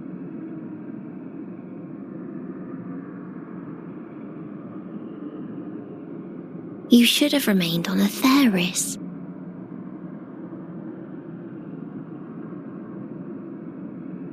Struggle will avail you not, nor will it grant your comrades peace. Come, let me relieve you of your burden. You have suffered enough.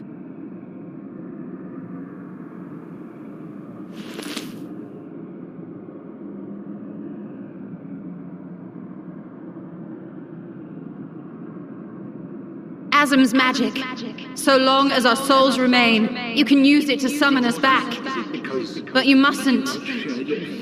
How do we make peace with... That's why it's too soon for this to end. There are so many people in the world. You must triumph. Drink of calamity. Drown in... Be safe, all of you, and come back. It was all worth I am ever grateful. I came to appreciate most about our stars, that there remains so much we do not know. After all these years, is this the answer I was hoping for? And I am glad. So long as we remember, our fates remain ours to shape. And Godspeed. Perhaps when our time comes to return to the star, we shall remember these few days we have lost. Do not squander it. The legacy I leave you.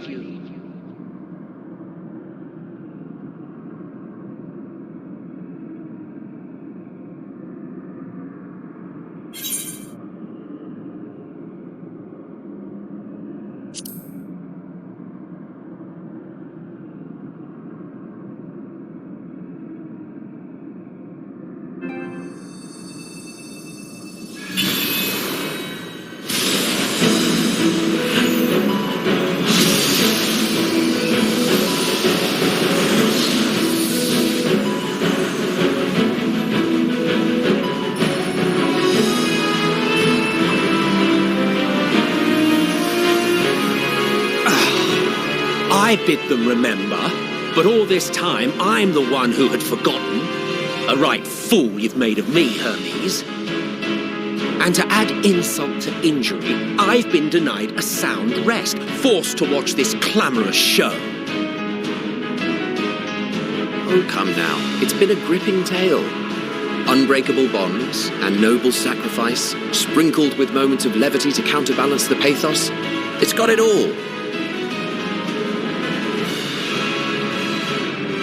I, for one, would have been perfectly content to watch enraptured from the stalls.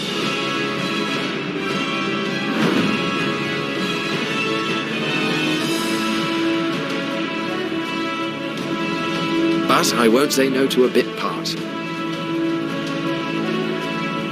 What are you? Half-faded souls of the dead. Isn't it painfully obvious? Worry not. We haven't the power to defeat you, nor is it our duty to do so. Not anymore.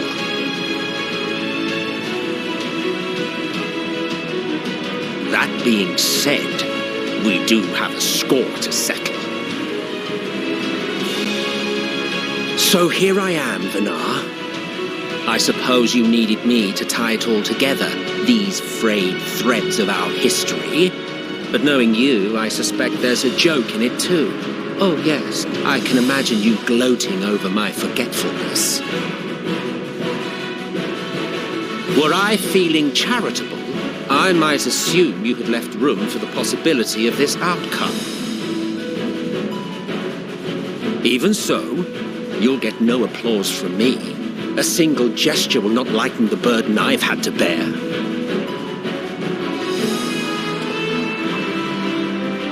Still, you must be commended. Our methods would not have brought mankind this far. And so, as a show of respect to the last of us, I make this declaration.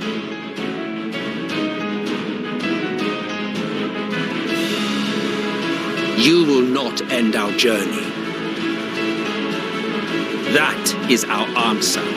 The answer of all lives of Aetheris, past and present.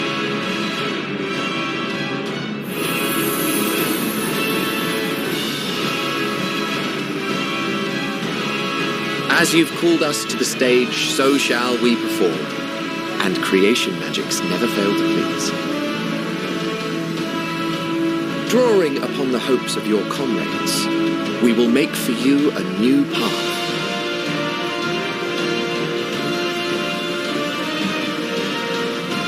What form said path takes depends on you. So focus. Focus and envision that which rejects the claim that you cannot attain your goal.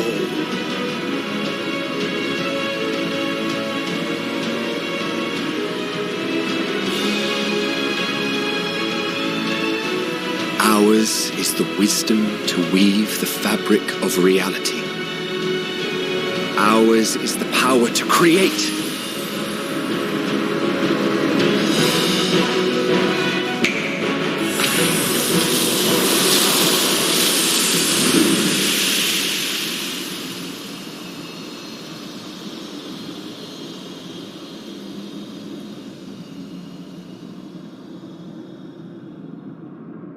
Meteor,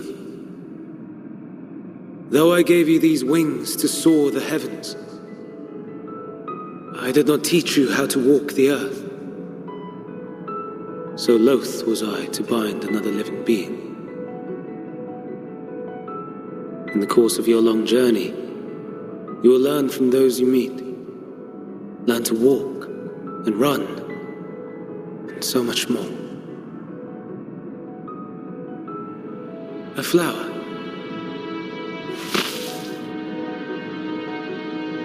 Yes. Upon your return, I will gift you a beautiful flower.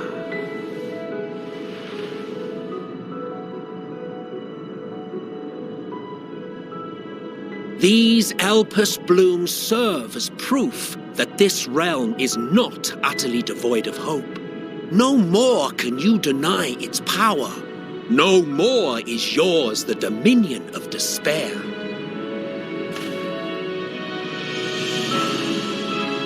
In case the practical implications were lost on you, your comrades no longer need fight their fight.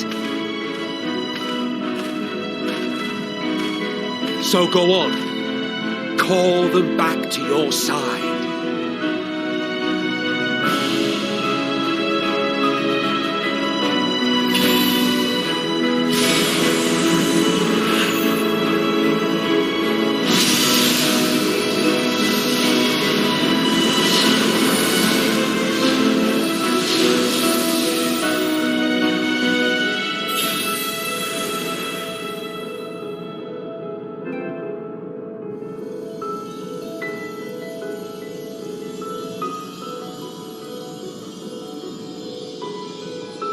May you ever walk in the light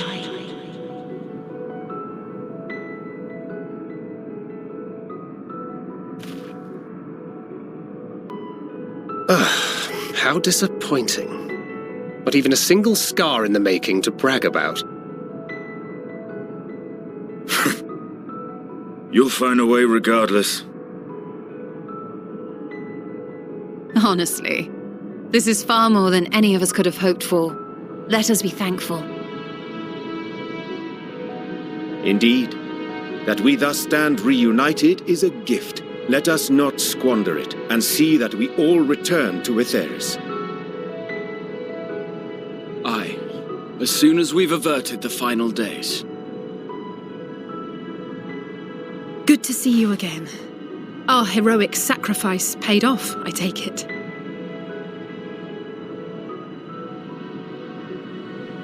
Come, my friends.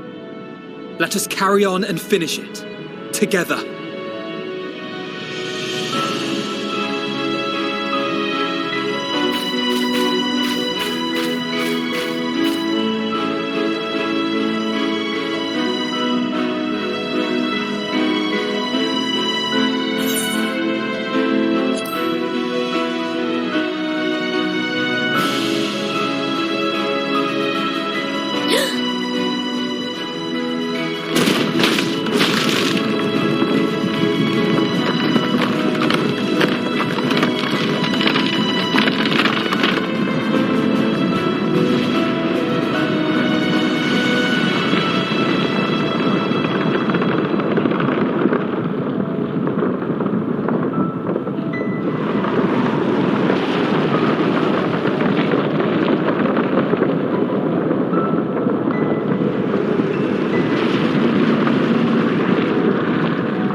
Can you hear me?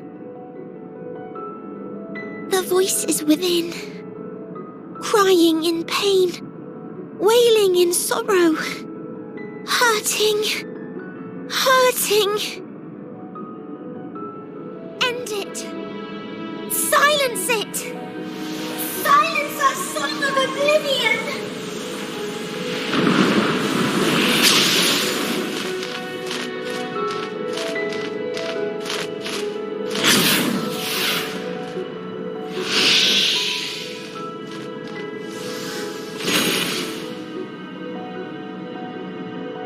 The way is open. They can proceed. So it seems.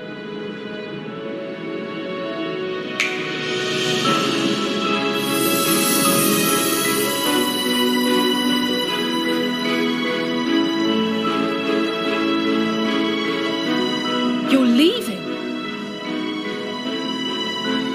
Of course. The encore is finished, and I will not suffer myself to live again by Heideling's magic.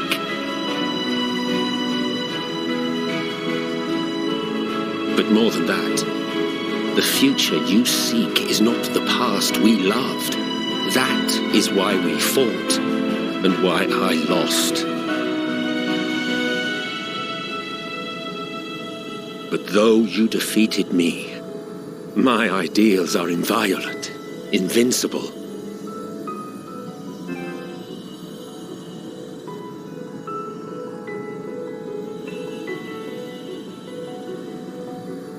Spare me your pity. I have no use for it. If you would do something for me, save our star. See this tale to a triumphant conclusion, and with elation in your hearts, bid the final curtain fall. Only then may it rise again, and a new tale begin, with new parts for all to play.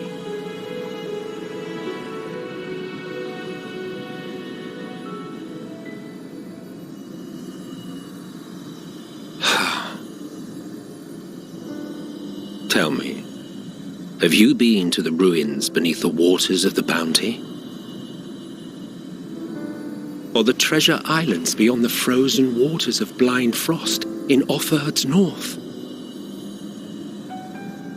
The fabled golden cities of the New World, The sacred sites of the forgotten people of the South Sea Isles? What about Mericidia, the southern continent? Do you know aught of its present state of affairs? I thought not. Even of your little Eorzea, you know precious little. The true identities of the 12, for instance. All of which is to say, expand your horizons, go forth and seek discovery. Some of the civilizations in the reflections will surprise you.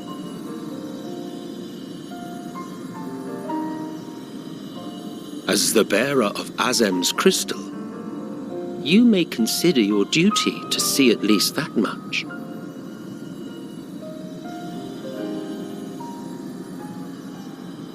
I certainly did.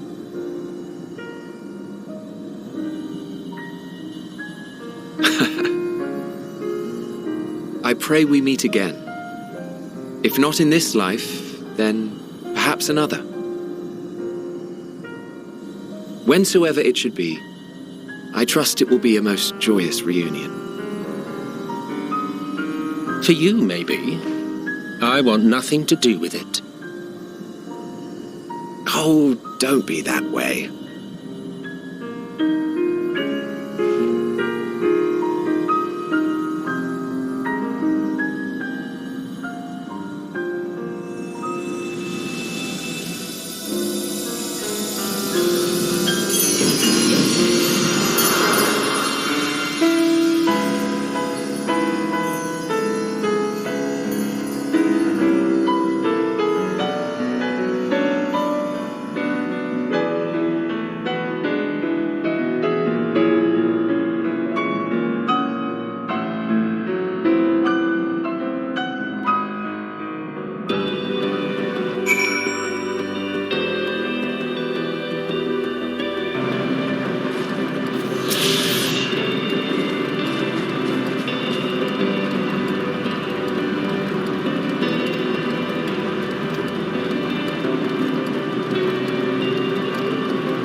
'Twould be a pleasure as always. Let's give it our all. I stand ever ready.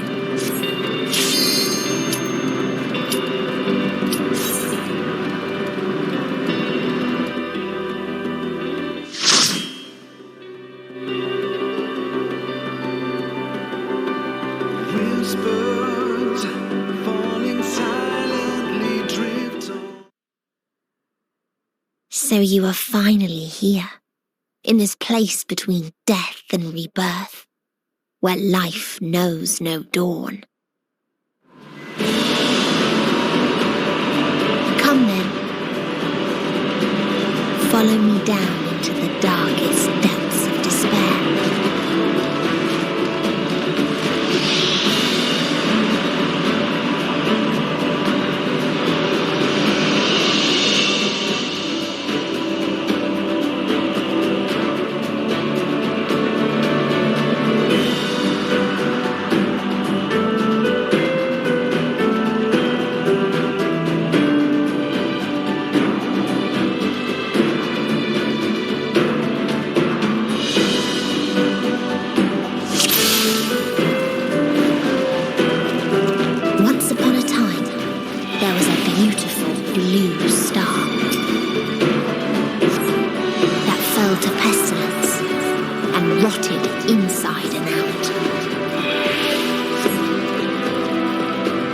The more its people clung to life, the more they suffered.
Until they curse not the illness, but their fellow corrupted.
those who lived and festered, those who died and decayed.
Allow me.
And the very last of them wish they had never been born at all.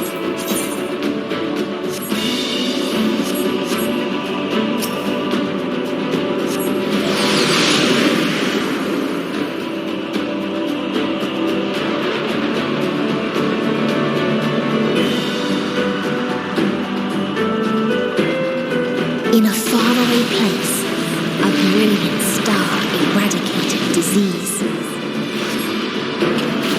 before destroying the self-same lives it had saved.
try to buy peace with fire and steel.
And when one asked, what is the point?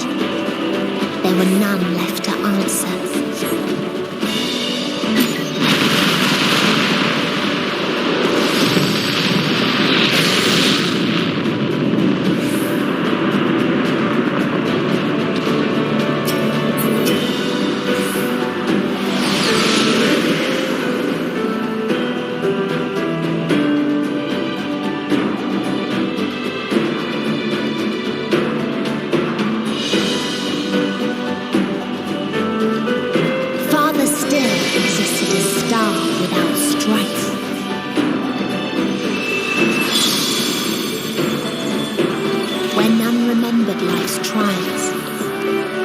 Joys.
they created the kindest, most gentle of beasts.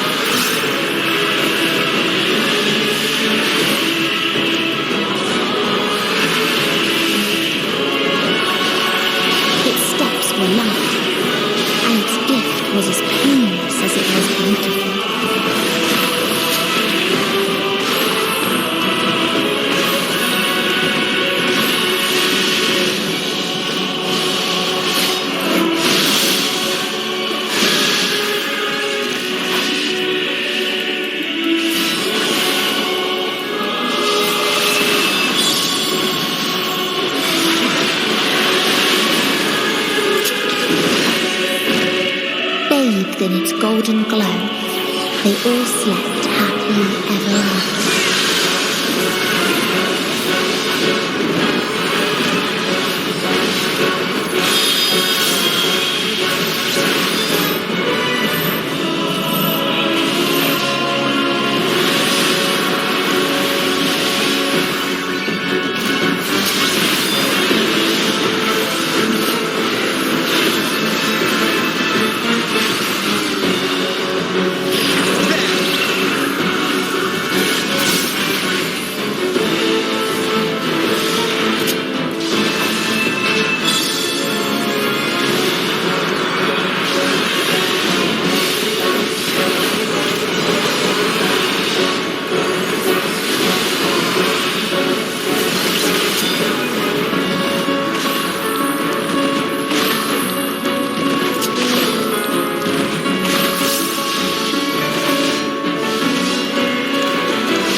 You still stand. Your determination defies all reason.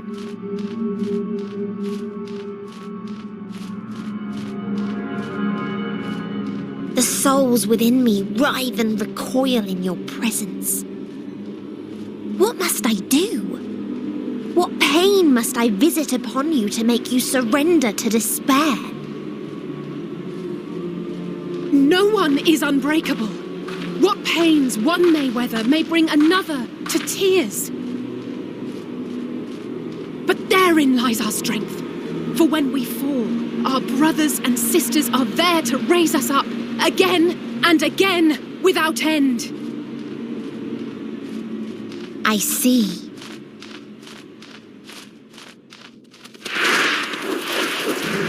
But no matter how much hope exists, ever will there be more despair. Ever will the living cast the present and announce the future.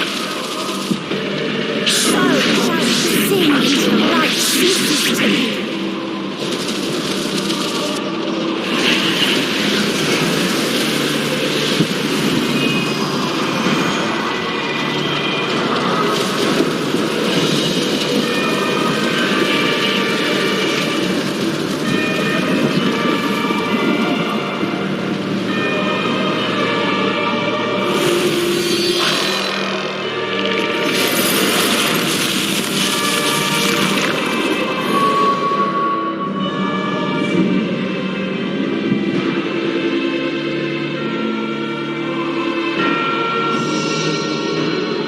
Seven hells!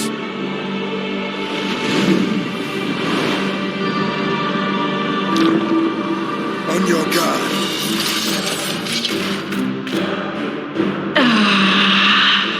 The rage. It rises. Rises.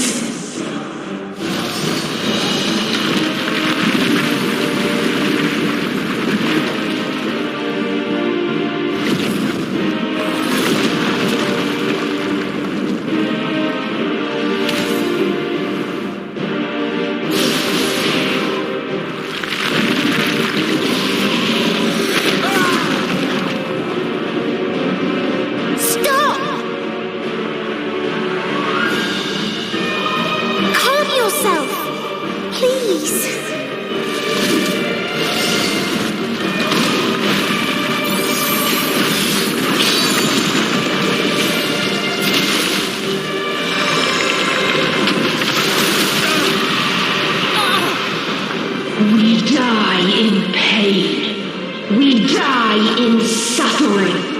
Who are you to live? Who are you to hope? Hold on, my friends. Oriange, watch out!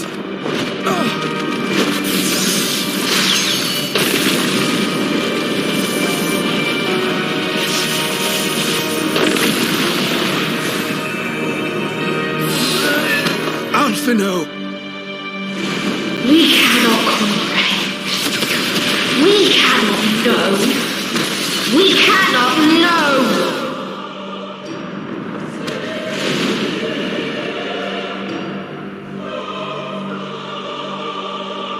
Don't, please! Don't do this to them! To yourself! Just one good strike!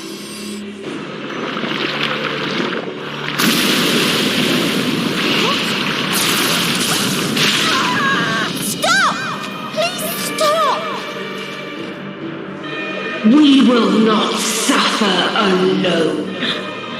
All will know our pain. No, you don't!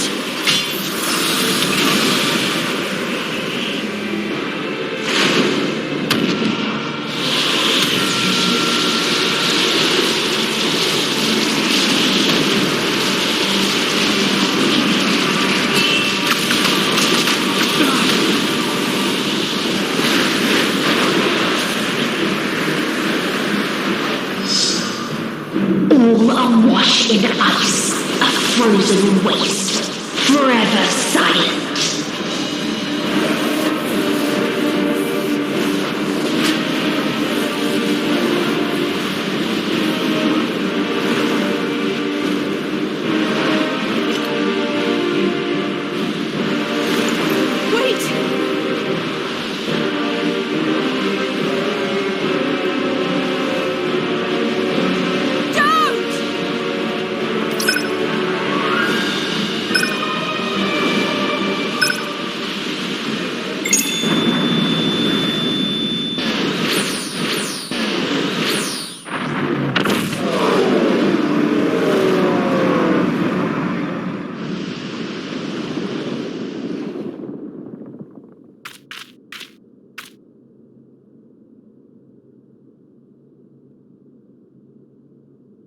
You gifted them escape. And rendered yourself powerless. Bereft of the synergy you claim is your strength. Unless you need to call upon the dead once more.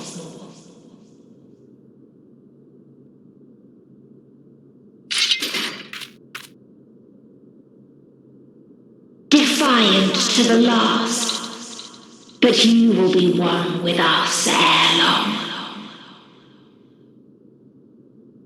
You will be battered and torn and made to crawl.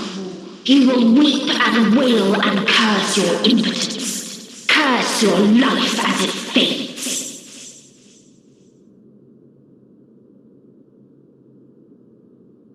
As we did, as we died. Such pain and sorrow we felt, such anguish and rage. We tried, but it was no use. Only when we surrendered did we find release. Only when we embraced death.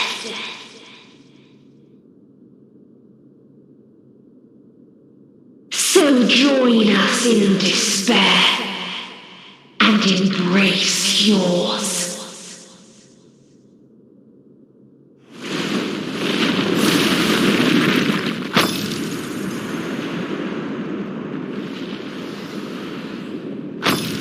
My ultimatum. What is happening?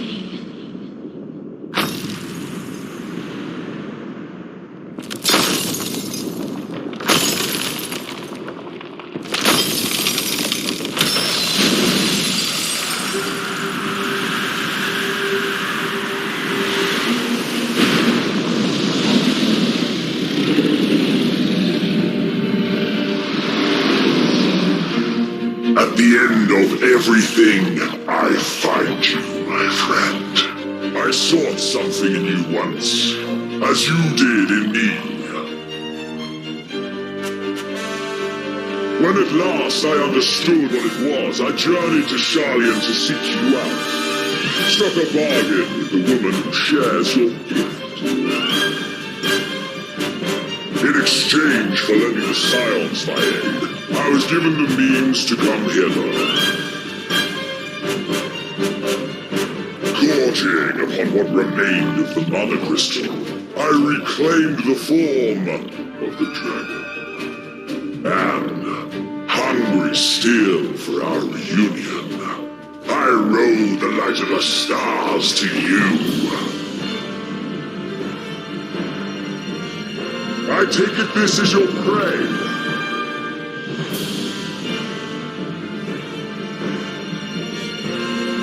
But why does it still live? Surely it is no match for you. I assumed you would be above something so benign as despair. Am I mistaken?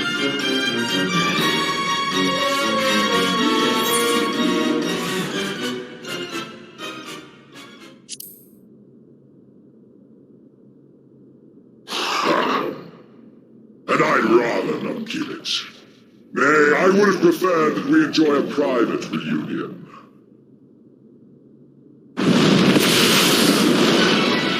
So come, let us dispense with this distraction, you and I.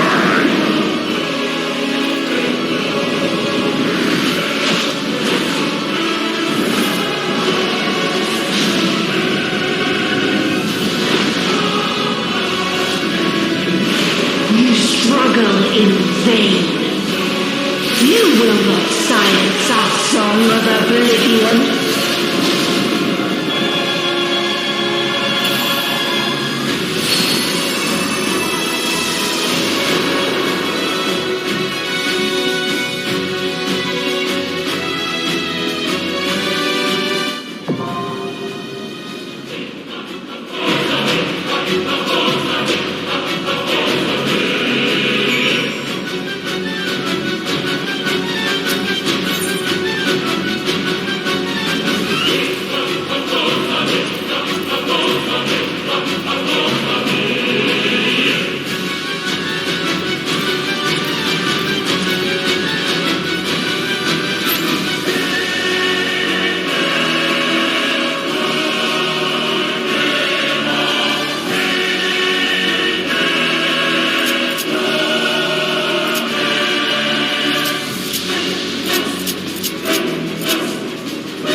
reach the deliverance you seek.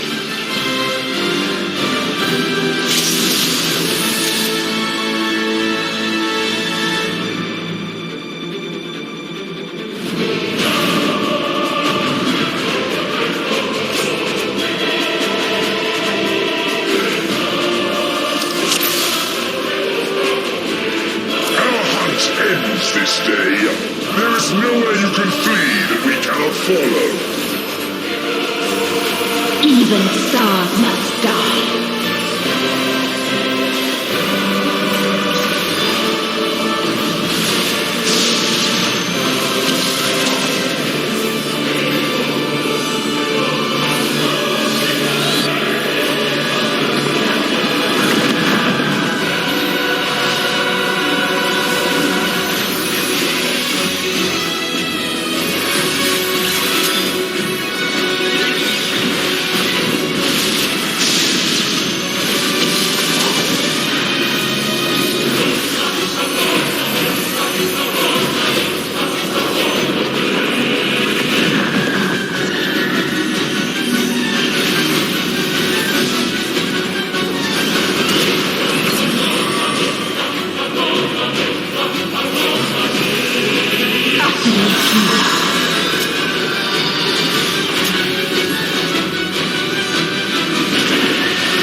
All of us have known despair.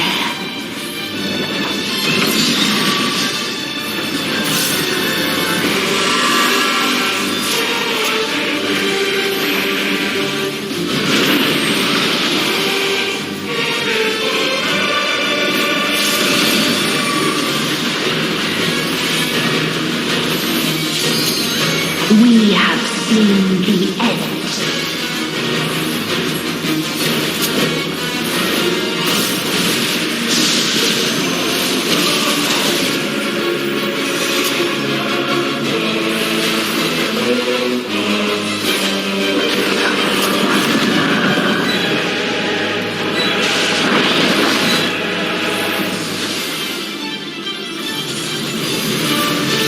The same end, again and again.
We have seen the end.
Even stars must die.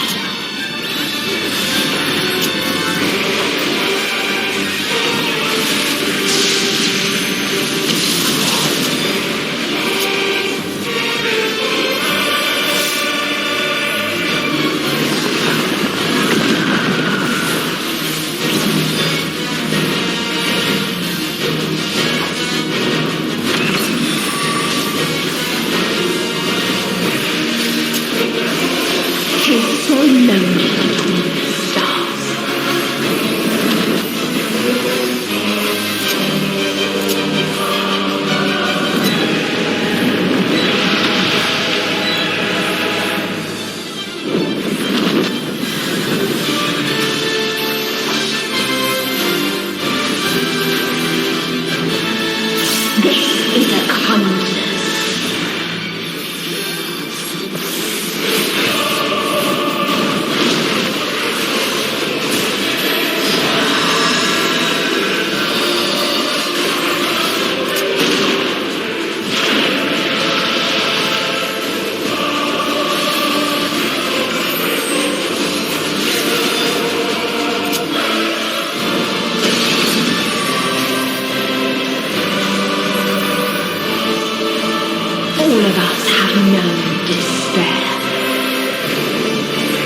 This is a kindness.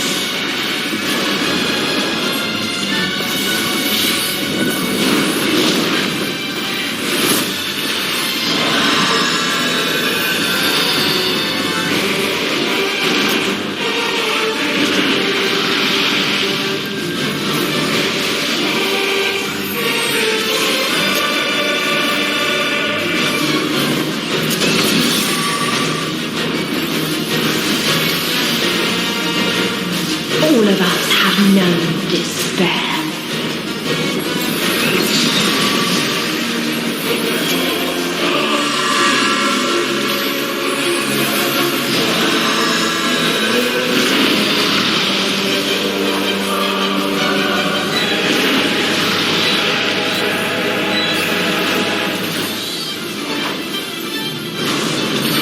Even stars must die.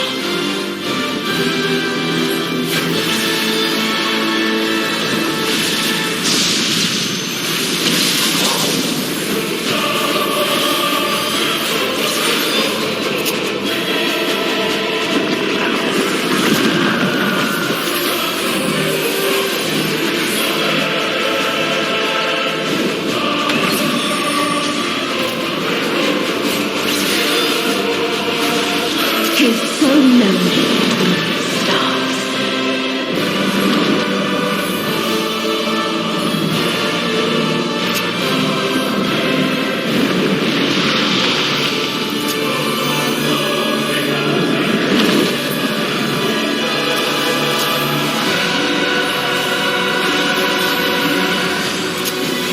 This is a kindness.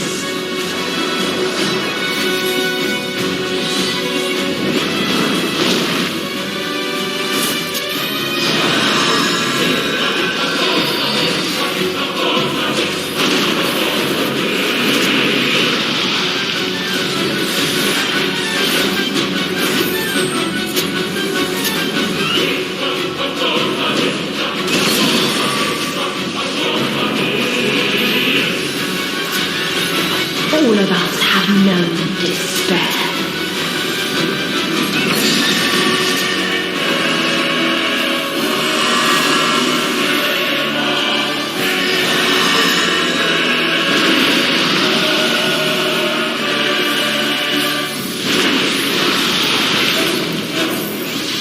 If there is no happiness in life,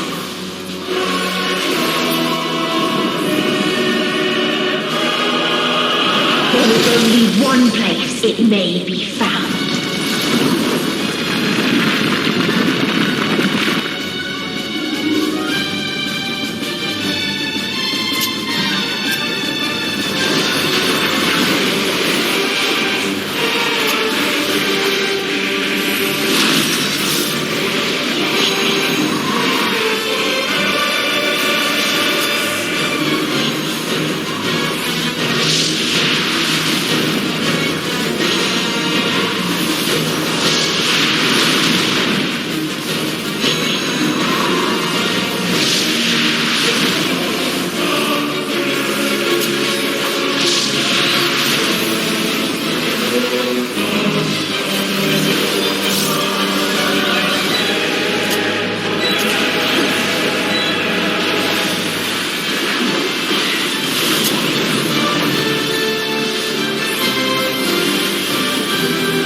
No matter. You only delay the inevitable.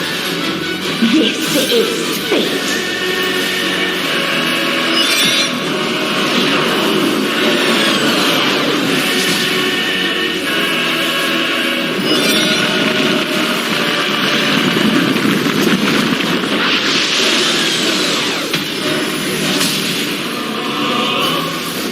Your time has come. It always does.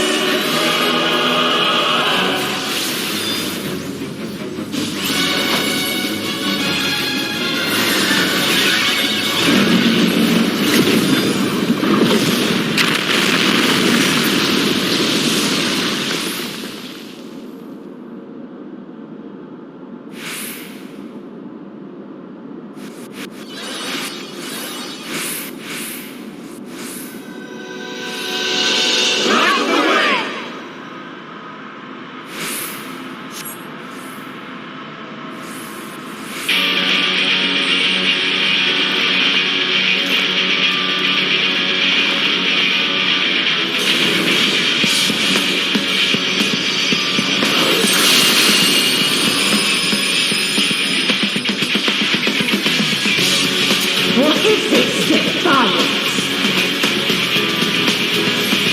No. The hatred, the pain, the loss. We cannot suffer it again.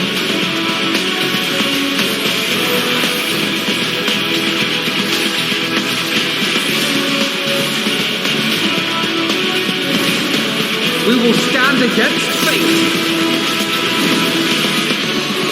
No matter the cost. We've been here before. Many a time. Thus do we know. To never give up. Will shine again.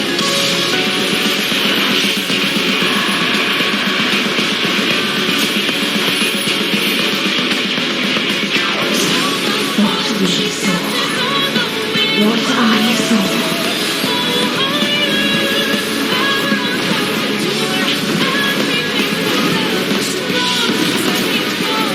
This can only end in misery and desolation.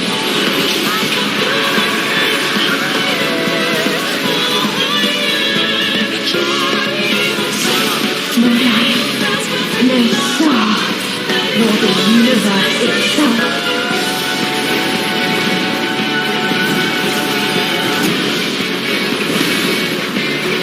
None should hope for better.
No matter where we flew, there was only darkness and loneliness and pain. We couldn't find the answers Hermes yearned for, the answers he deserved.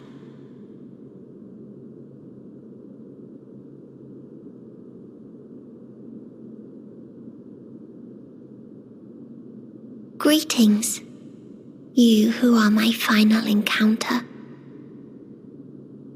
I wish to hear your words, share your feelings, know your thoughts.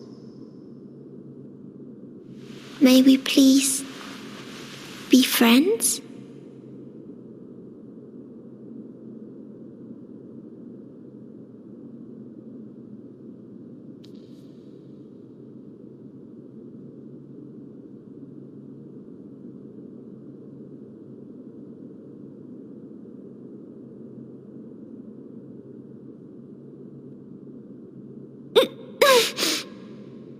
Yes, I can see them. The memories of a long, long journey. So many people. The thoughts of them overflowing in your heart.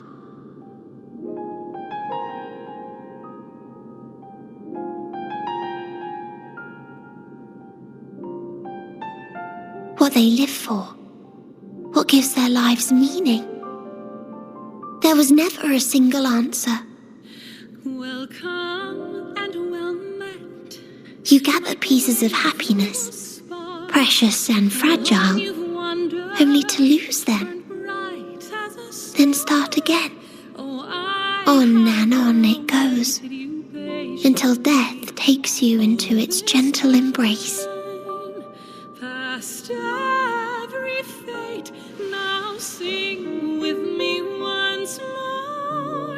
That which Hermes sent us to find was there all this time, on Atheris. Love words cannot hold, boundless the tale overflows, and carries your Raito to sea. Like a field of flowers, perhaps. At first a single blossom, it spreads and takes on more colours. Thank you for guiding me here. To find these words at journey's end fills me with joy.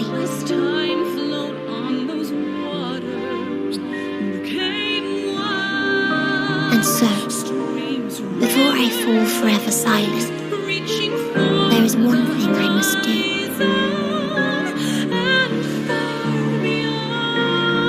No expression of regret will undo what my sisters and I have done, or restore what we have stolen. But if you would allow it, I would sing one last song, song of the newfound joy that swells in my heart.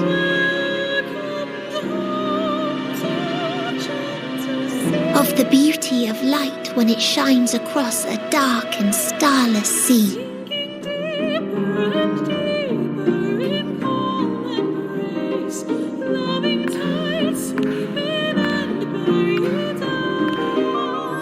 Of a dream that from the soil of worlds now lost to sorrow,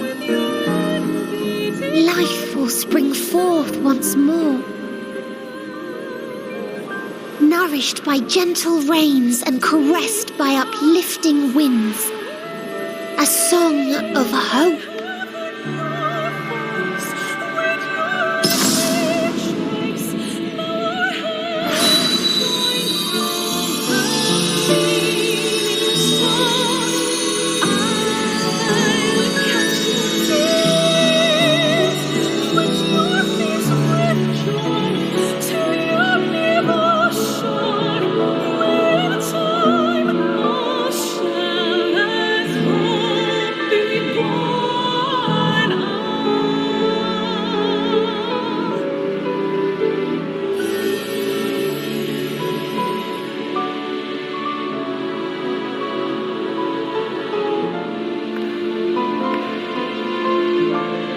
One day, life will fill the universe again, and Hermes will see this and smile.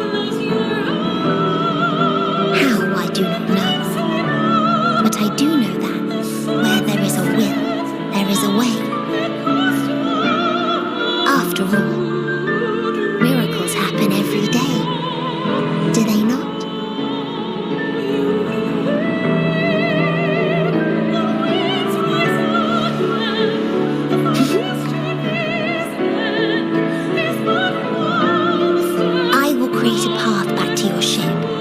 Where your dear friends await.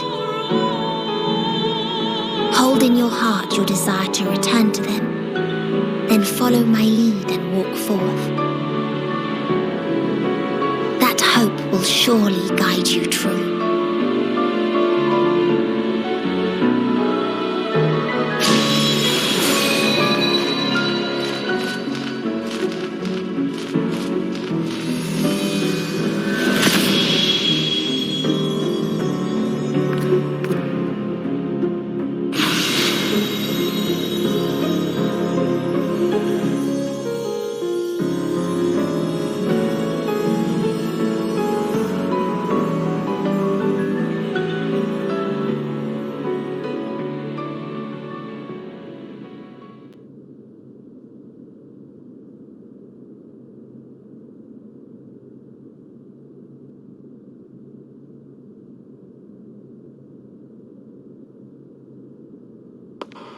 You mean to return to the world where you are hailed as a hero.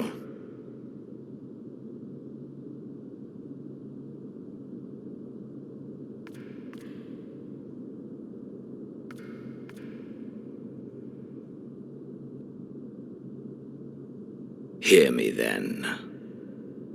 Not as a hero, but as simply you. As I learned in Alamigo, you are a formidable foe.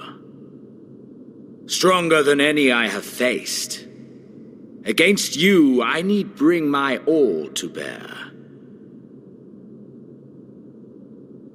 I need burn through the candle of my life. This is the sole pleasure I know, and it is the sole pleasure I have to share.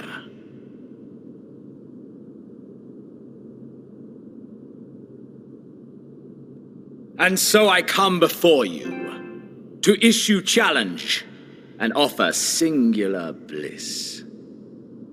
If you wish to walk away, I will not stop you. You value life. You do not burn yours save for reasons you deem worthy. Reasons such as those which brought you here. The salvation of a world and its people, The motives of a hero, true.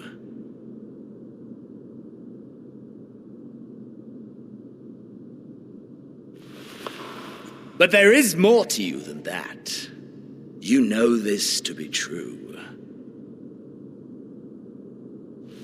As surely as you know the thrill of pushing your body and soul to their limits, of confronting ever mightier foes, dancing ever closer to the precipice, wondering if this will be the one to finally fill the void. Such pleasures you seek for their own sake, and no other reason. Is this not so, adventurer?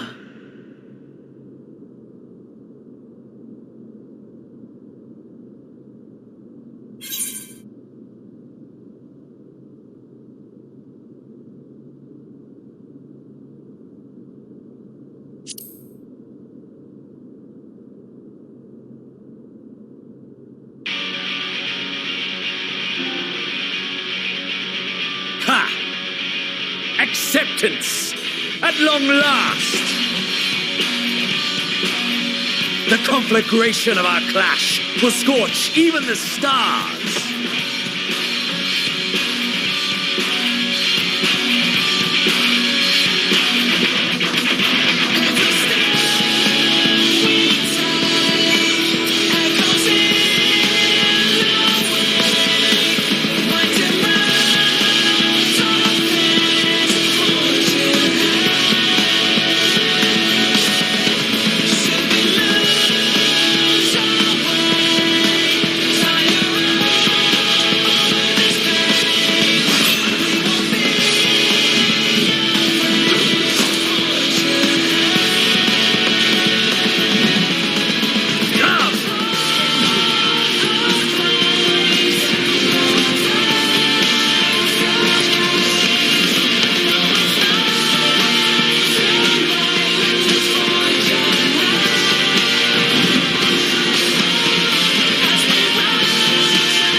Nothing back! Push yourself to your limit and me to mine!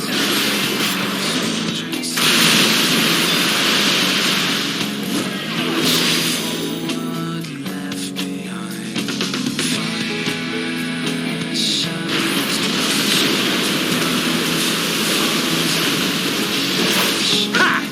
Still fighting you, I see!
My soul! How it burns!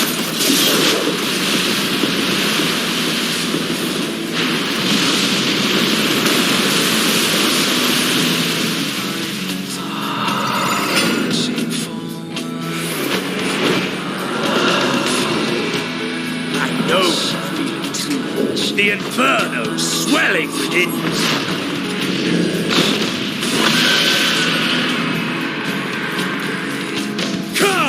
Let all creation be consumed by our ravenous fervor! I have you!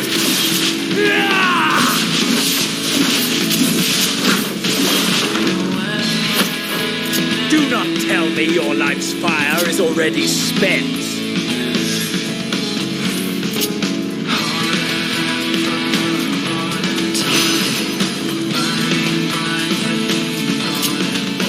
Yes! Yes! Rise once more! It mustn't end yet!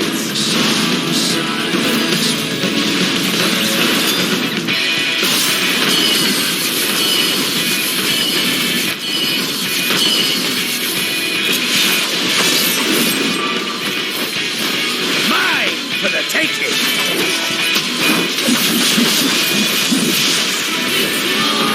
I have you!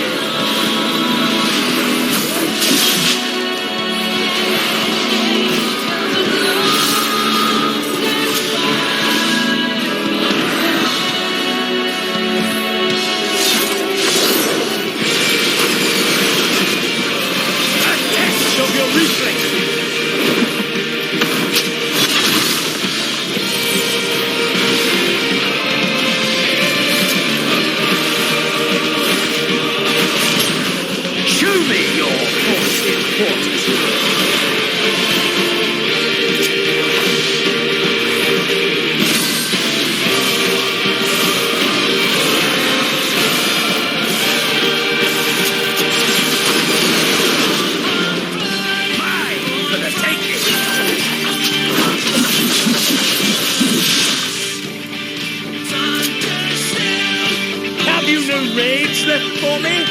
No rancor?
That I should lose again.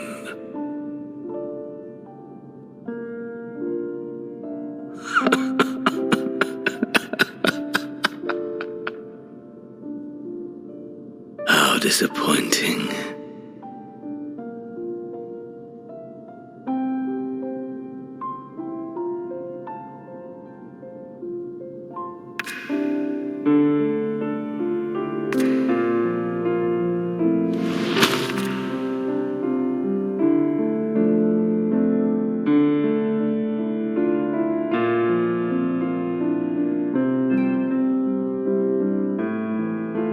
Never have I understood those around me, understood their obsessions.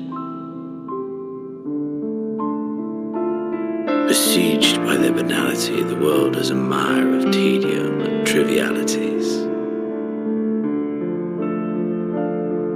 But in these fleeting moments, there is a spark, blinding, brilliant. Gone too soon.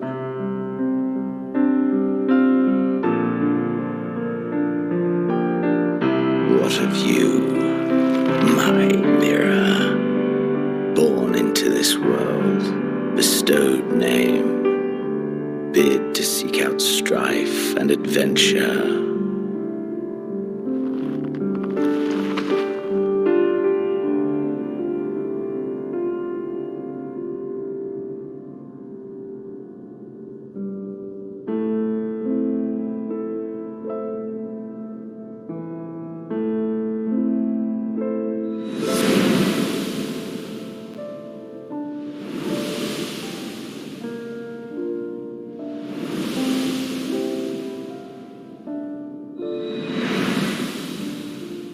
Was this life a gift or a burden?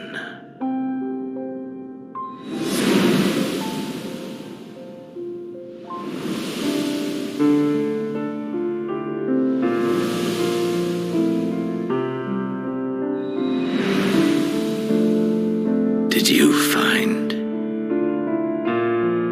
fulfillment?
Can you hear? Safe. Must tend to... Open your... Please. Someone, and... Please.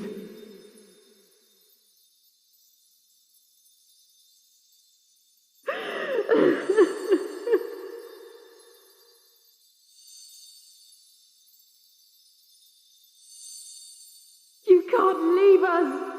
Not like this! If you do, I'll never forgive you. So come on! Open your eyes and get up!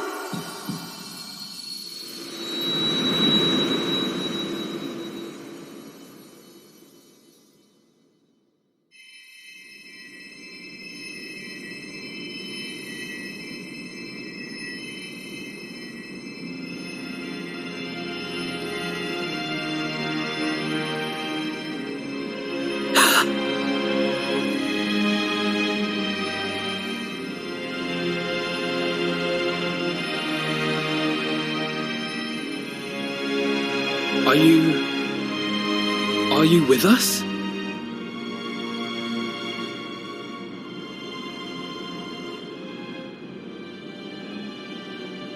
Oh, thank the heavens. For a moment we thought...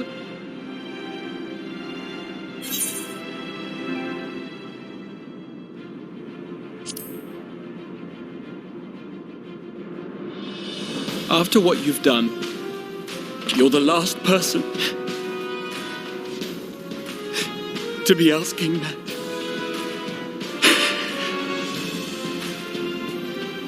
You...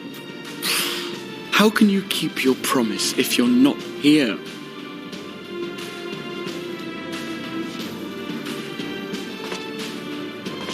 Another fine show you've put on, my friend.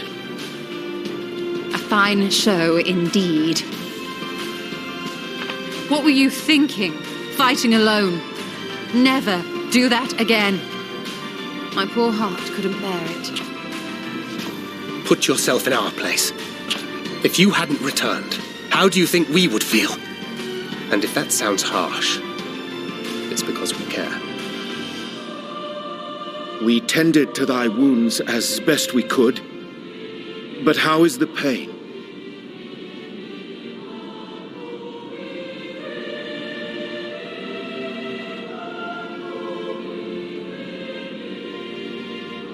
That is gladdening.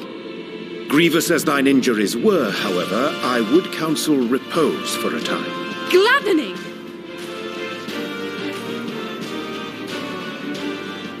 There's nothing gladdening about this. When Meteon appeared in here and told us that you were right behind her, we all got our hopes up. But you never came. And when you finally deigned to appear, you're within an ilm of your life.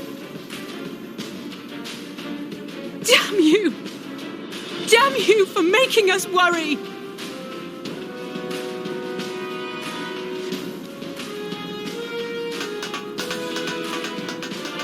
Oh, those were cries of celebration! Anyway, well, the important thing is that you're all alive and in reasonably good health, and we mean to get you back that way. As for your earlier request, I'm quite certain we're in range to make contact now. Ah, excellent. Let us announce our return at once. I hope you're ready.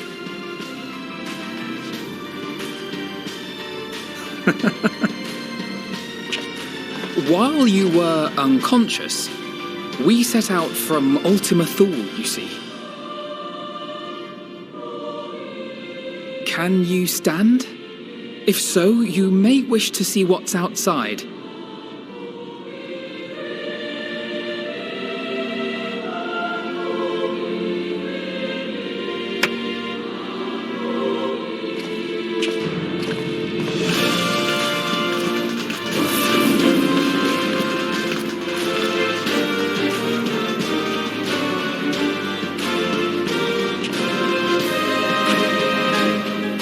We're home, my friend. We're home.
It's the Ragnarok!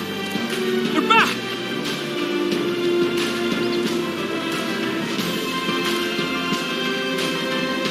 Thank heavens. Truly. They've done it! Welcome home. Yes!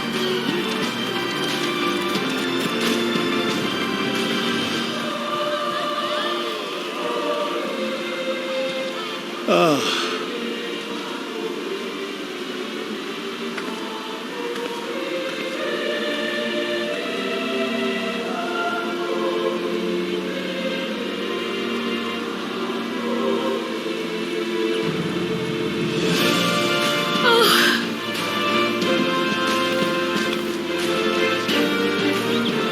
Welcome home, everyone!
starry fate, now sing with me once more.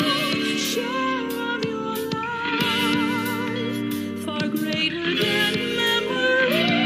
It's all seems love words cannot hold. Boundless the tale overflows.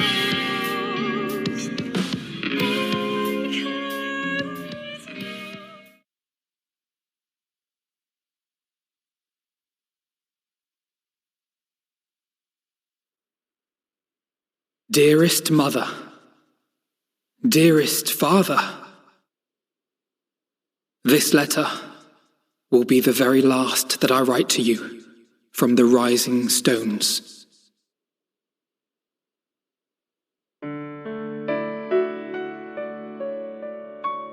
As I commit these words to parchment, I fondly recall my journey as a scion.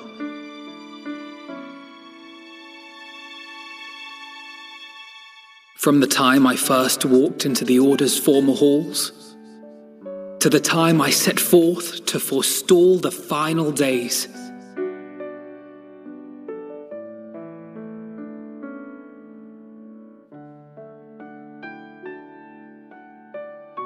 At the farthest reaches of the sea of stars, we fought the battle of our lives.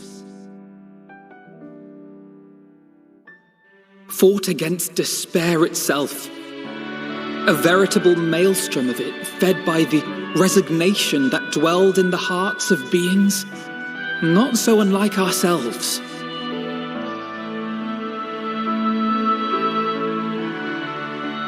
Full oft have I harboured the same malaise.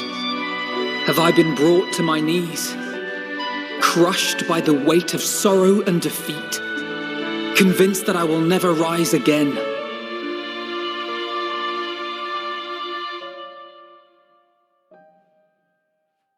However, I have also known many moments of unbridled joy and happiness.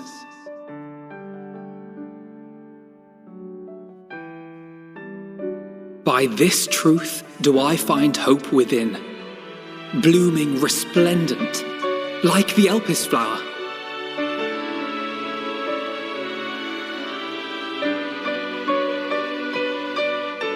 And thus do I endure.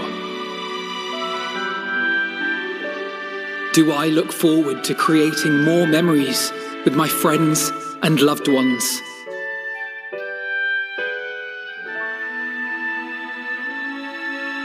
For from these fertile seeds, yet more hope shall spring forth. And they will grow to become shining lights that illuminate the dark.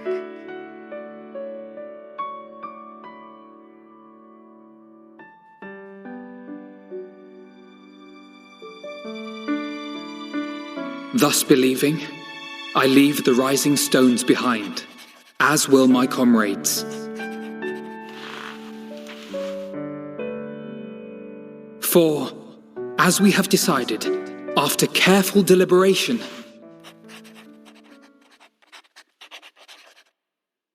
we are disbanding the Scions of the Seventh Dawn.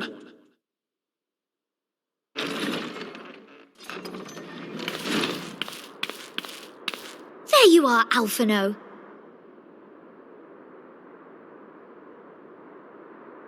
Everyone is already gathered in the foyer. My apologies. I'll be right there.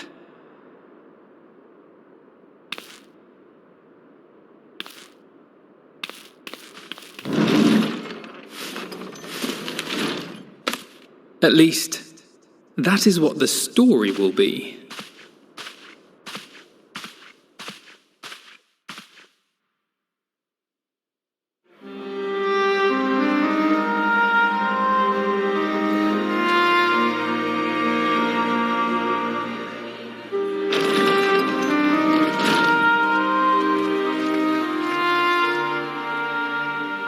Sorry to keep you all waiting. What could you possibly have left to do now? Oh, just a letter.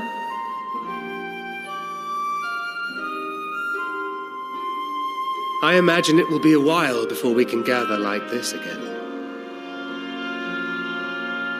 So it must be, if we're to keep up appearances. From now on, it falls to the Grand Company of Eorzea and its allies to deal with the realm's crises. Meanwhile, we shall return to our erstwhile ways.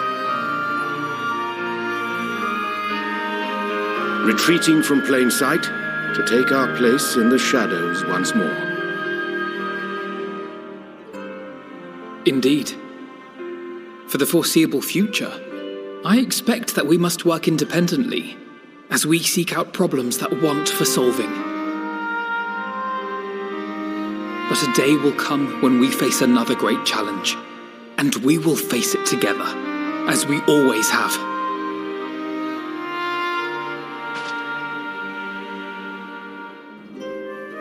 As much as I look forward to that day, I do hope it doesn't come anytime soon. Well, formal association or no, if any of you should require my services, you need but ask. I'll be glad to keep my lance arm honed. I'll hold you to that. So you had better keep your link pearl on hand.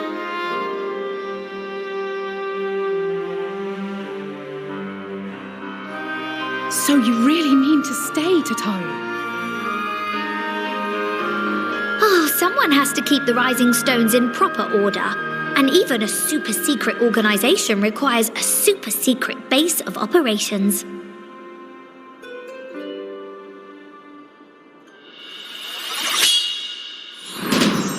To the rest of the world, it will be naught more than a workshop for Eorzea's foremost up-and-coming artisan. If you thought our coffers were full to bursting before, just wait till I can devote myself wholly to the crafts.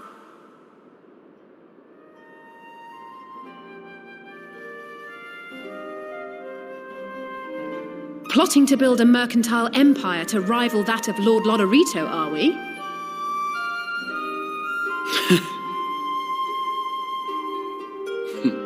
I, for one, look forward to your future successes, Tataru, as do I our next meeting.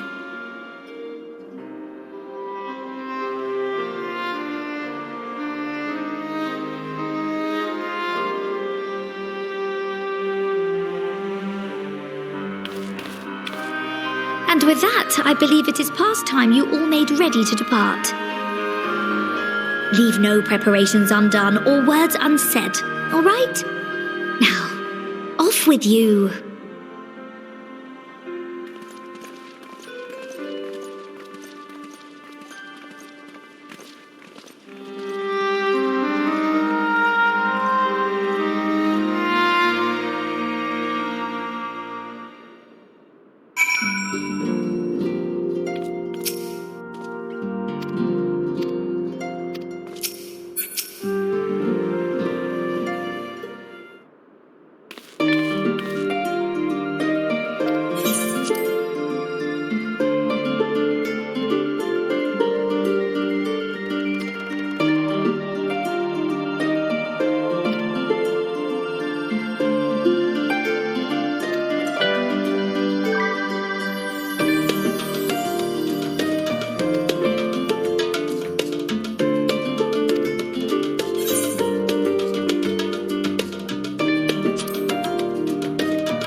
suppose we're off to Garlemald then.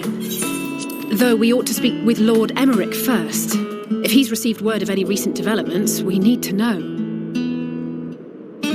'Twould be prudent to purchase some warmer clothes at least. Mayhap we can pick up a few souvenirs for Euless and the others while we're at it. Where will you all be heading next? Dravania. There is a book I've been meaning to borrow from the Great Google Library. And I can think of at least one person who will be most displeased should I fail to visit before leaving. We've no particular destination in mind, but we do intend to stop in Charlia before we set off. We had thought to ask after the Loperids. I am curious as to how well those who chose to remain are adapting to their changed circumstances. Might we accompany you then? Raha and I were planning to return to the Baldessian Annex. Commissions have been piling up in our absence, and they must be dealt with ere we begin our work in earnest. Estinian, you will return to Radzat Han, will you not? Aye. For Vritra's benefit, though I've yet to hear the details. I may not stay long. I see. Then it is here the Scions at last part ways, each to some far-flung corner of the realm.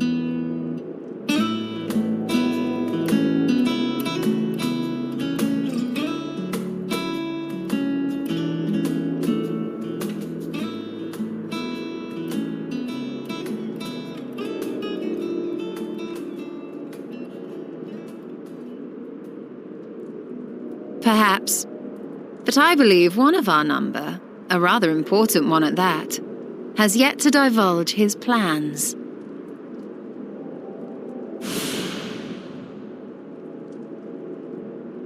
Quite right. Indeed. Fair point. So, what's next for our humble adventurer?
The constancy of this place never ceases to amaze me.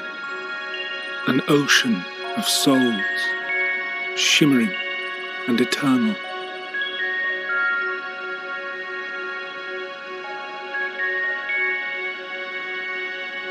And yet, something stirs.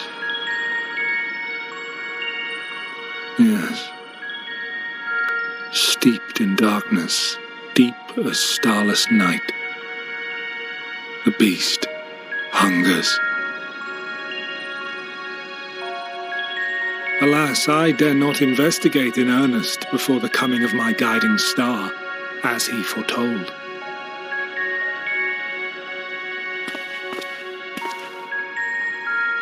We shall descend to the depths, you and I, to confront the dread beast Pandemonium.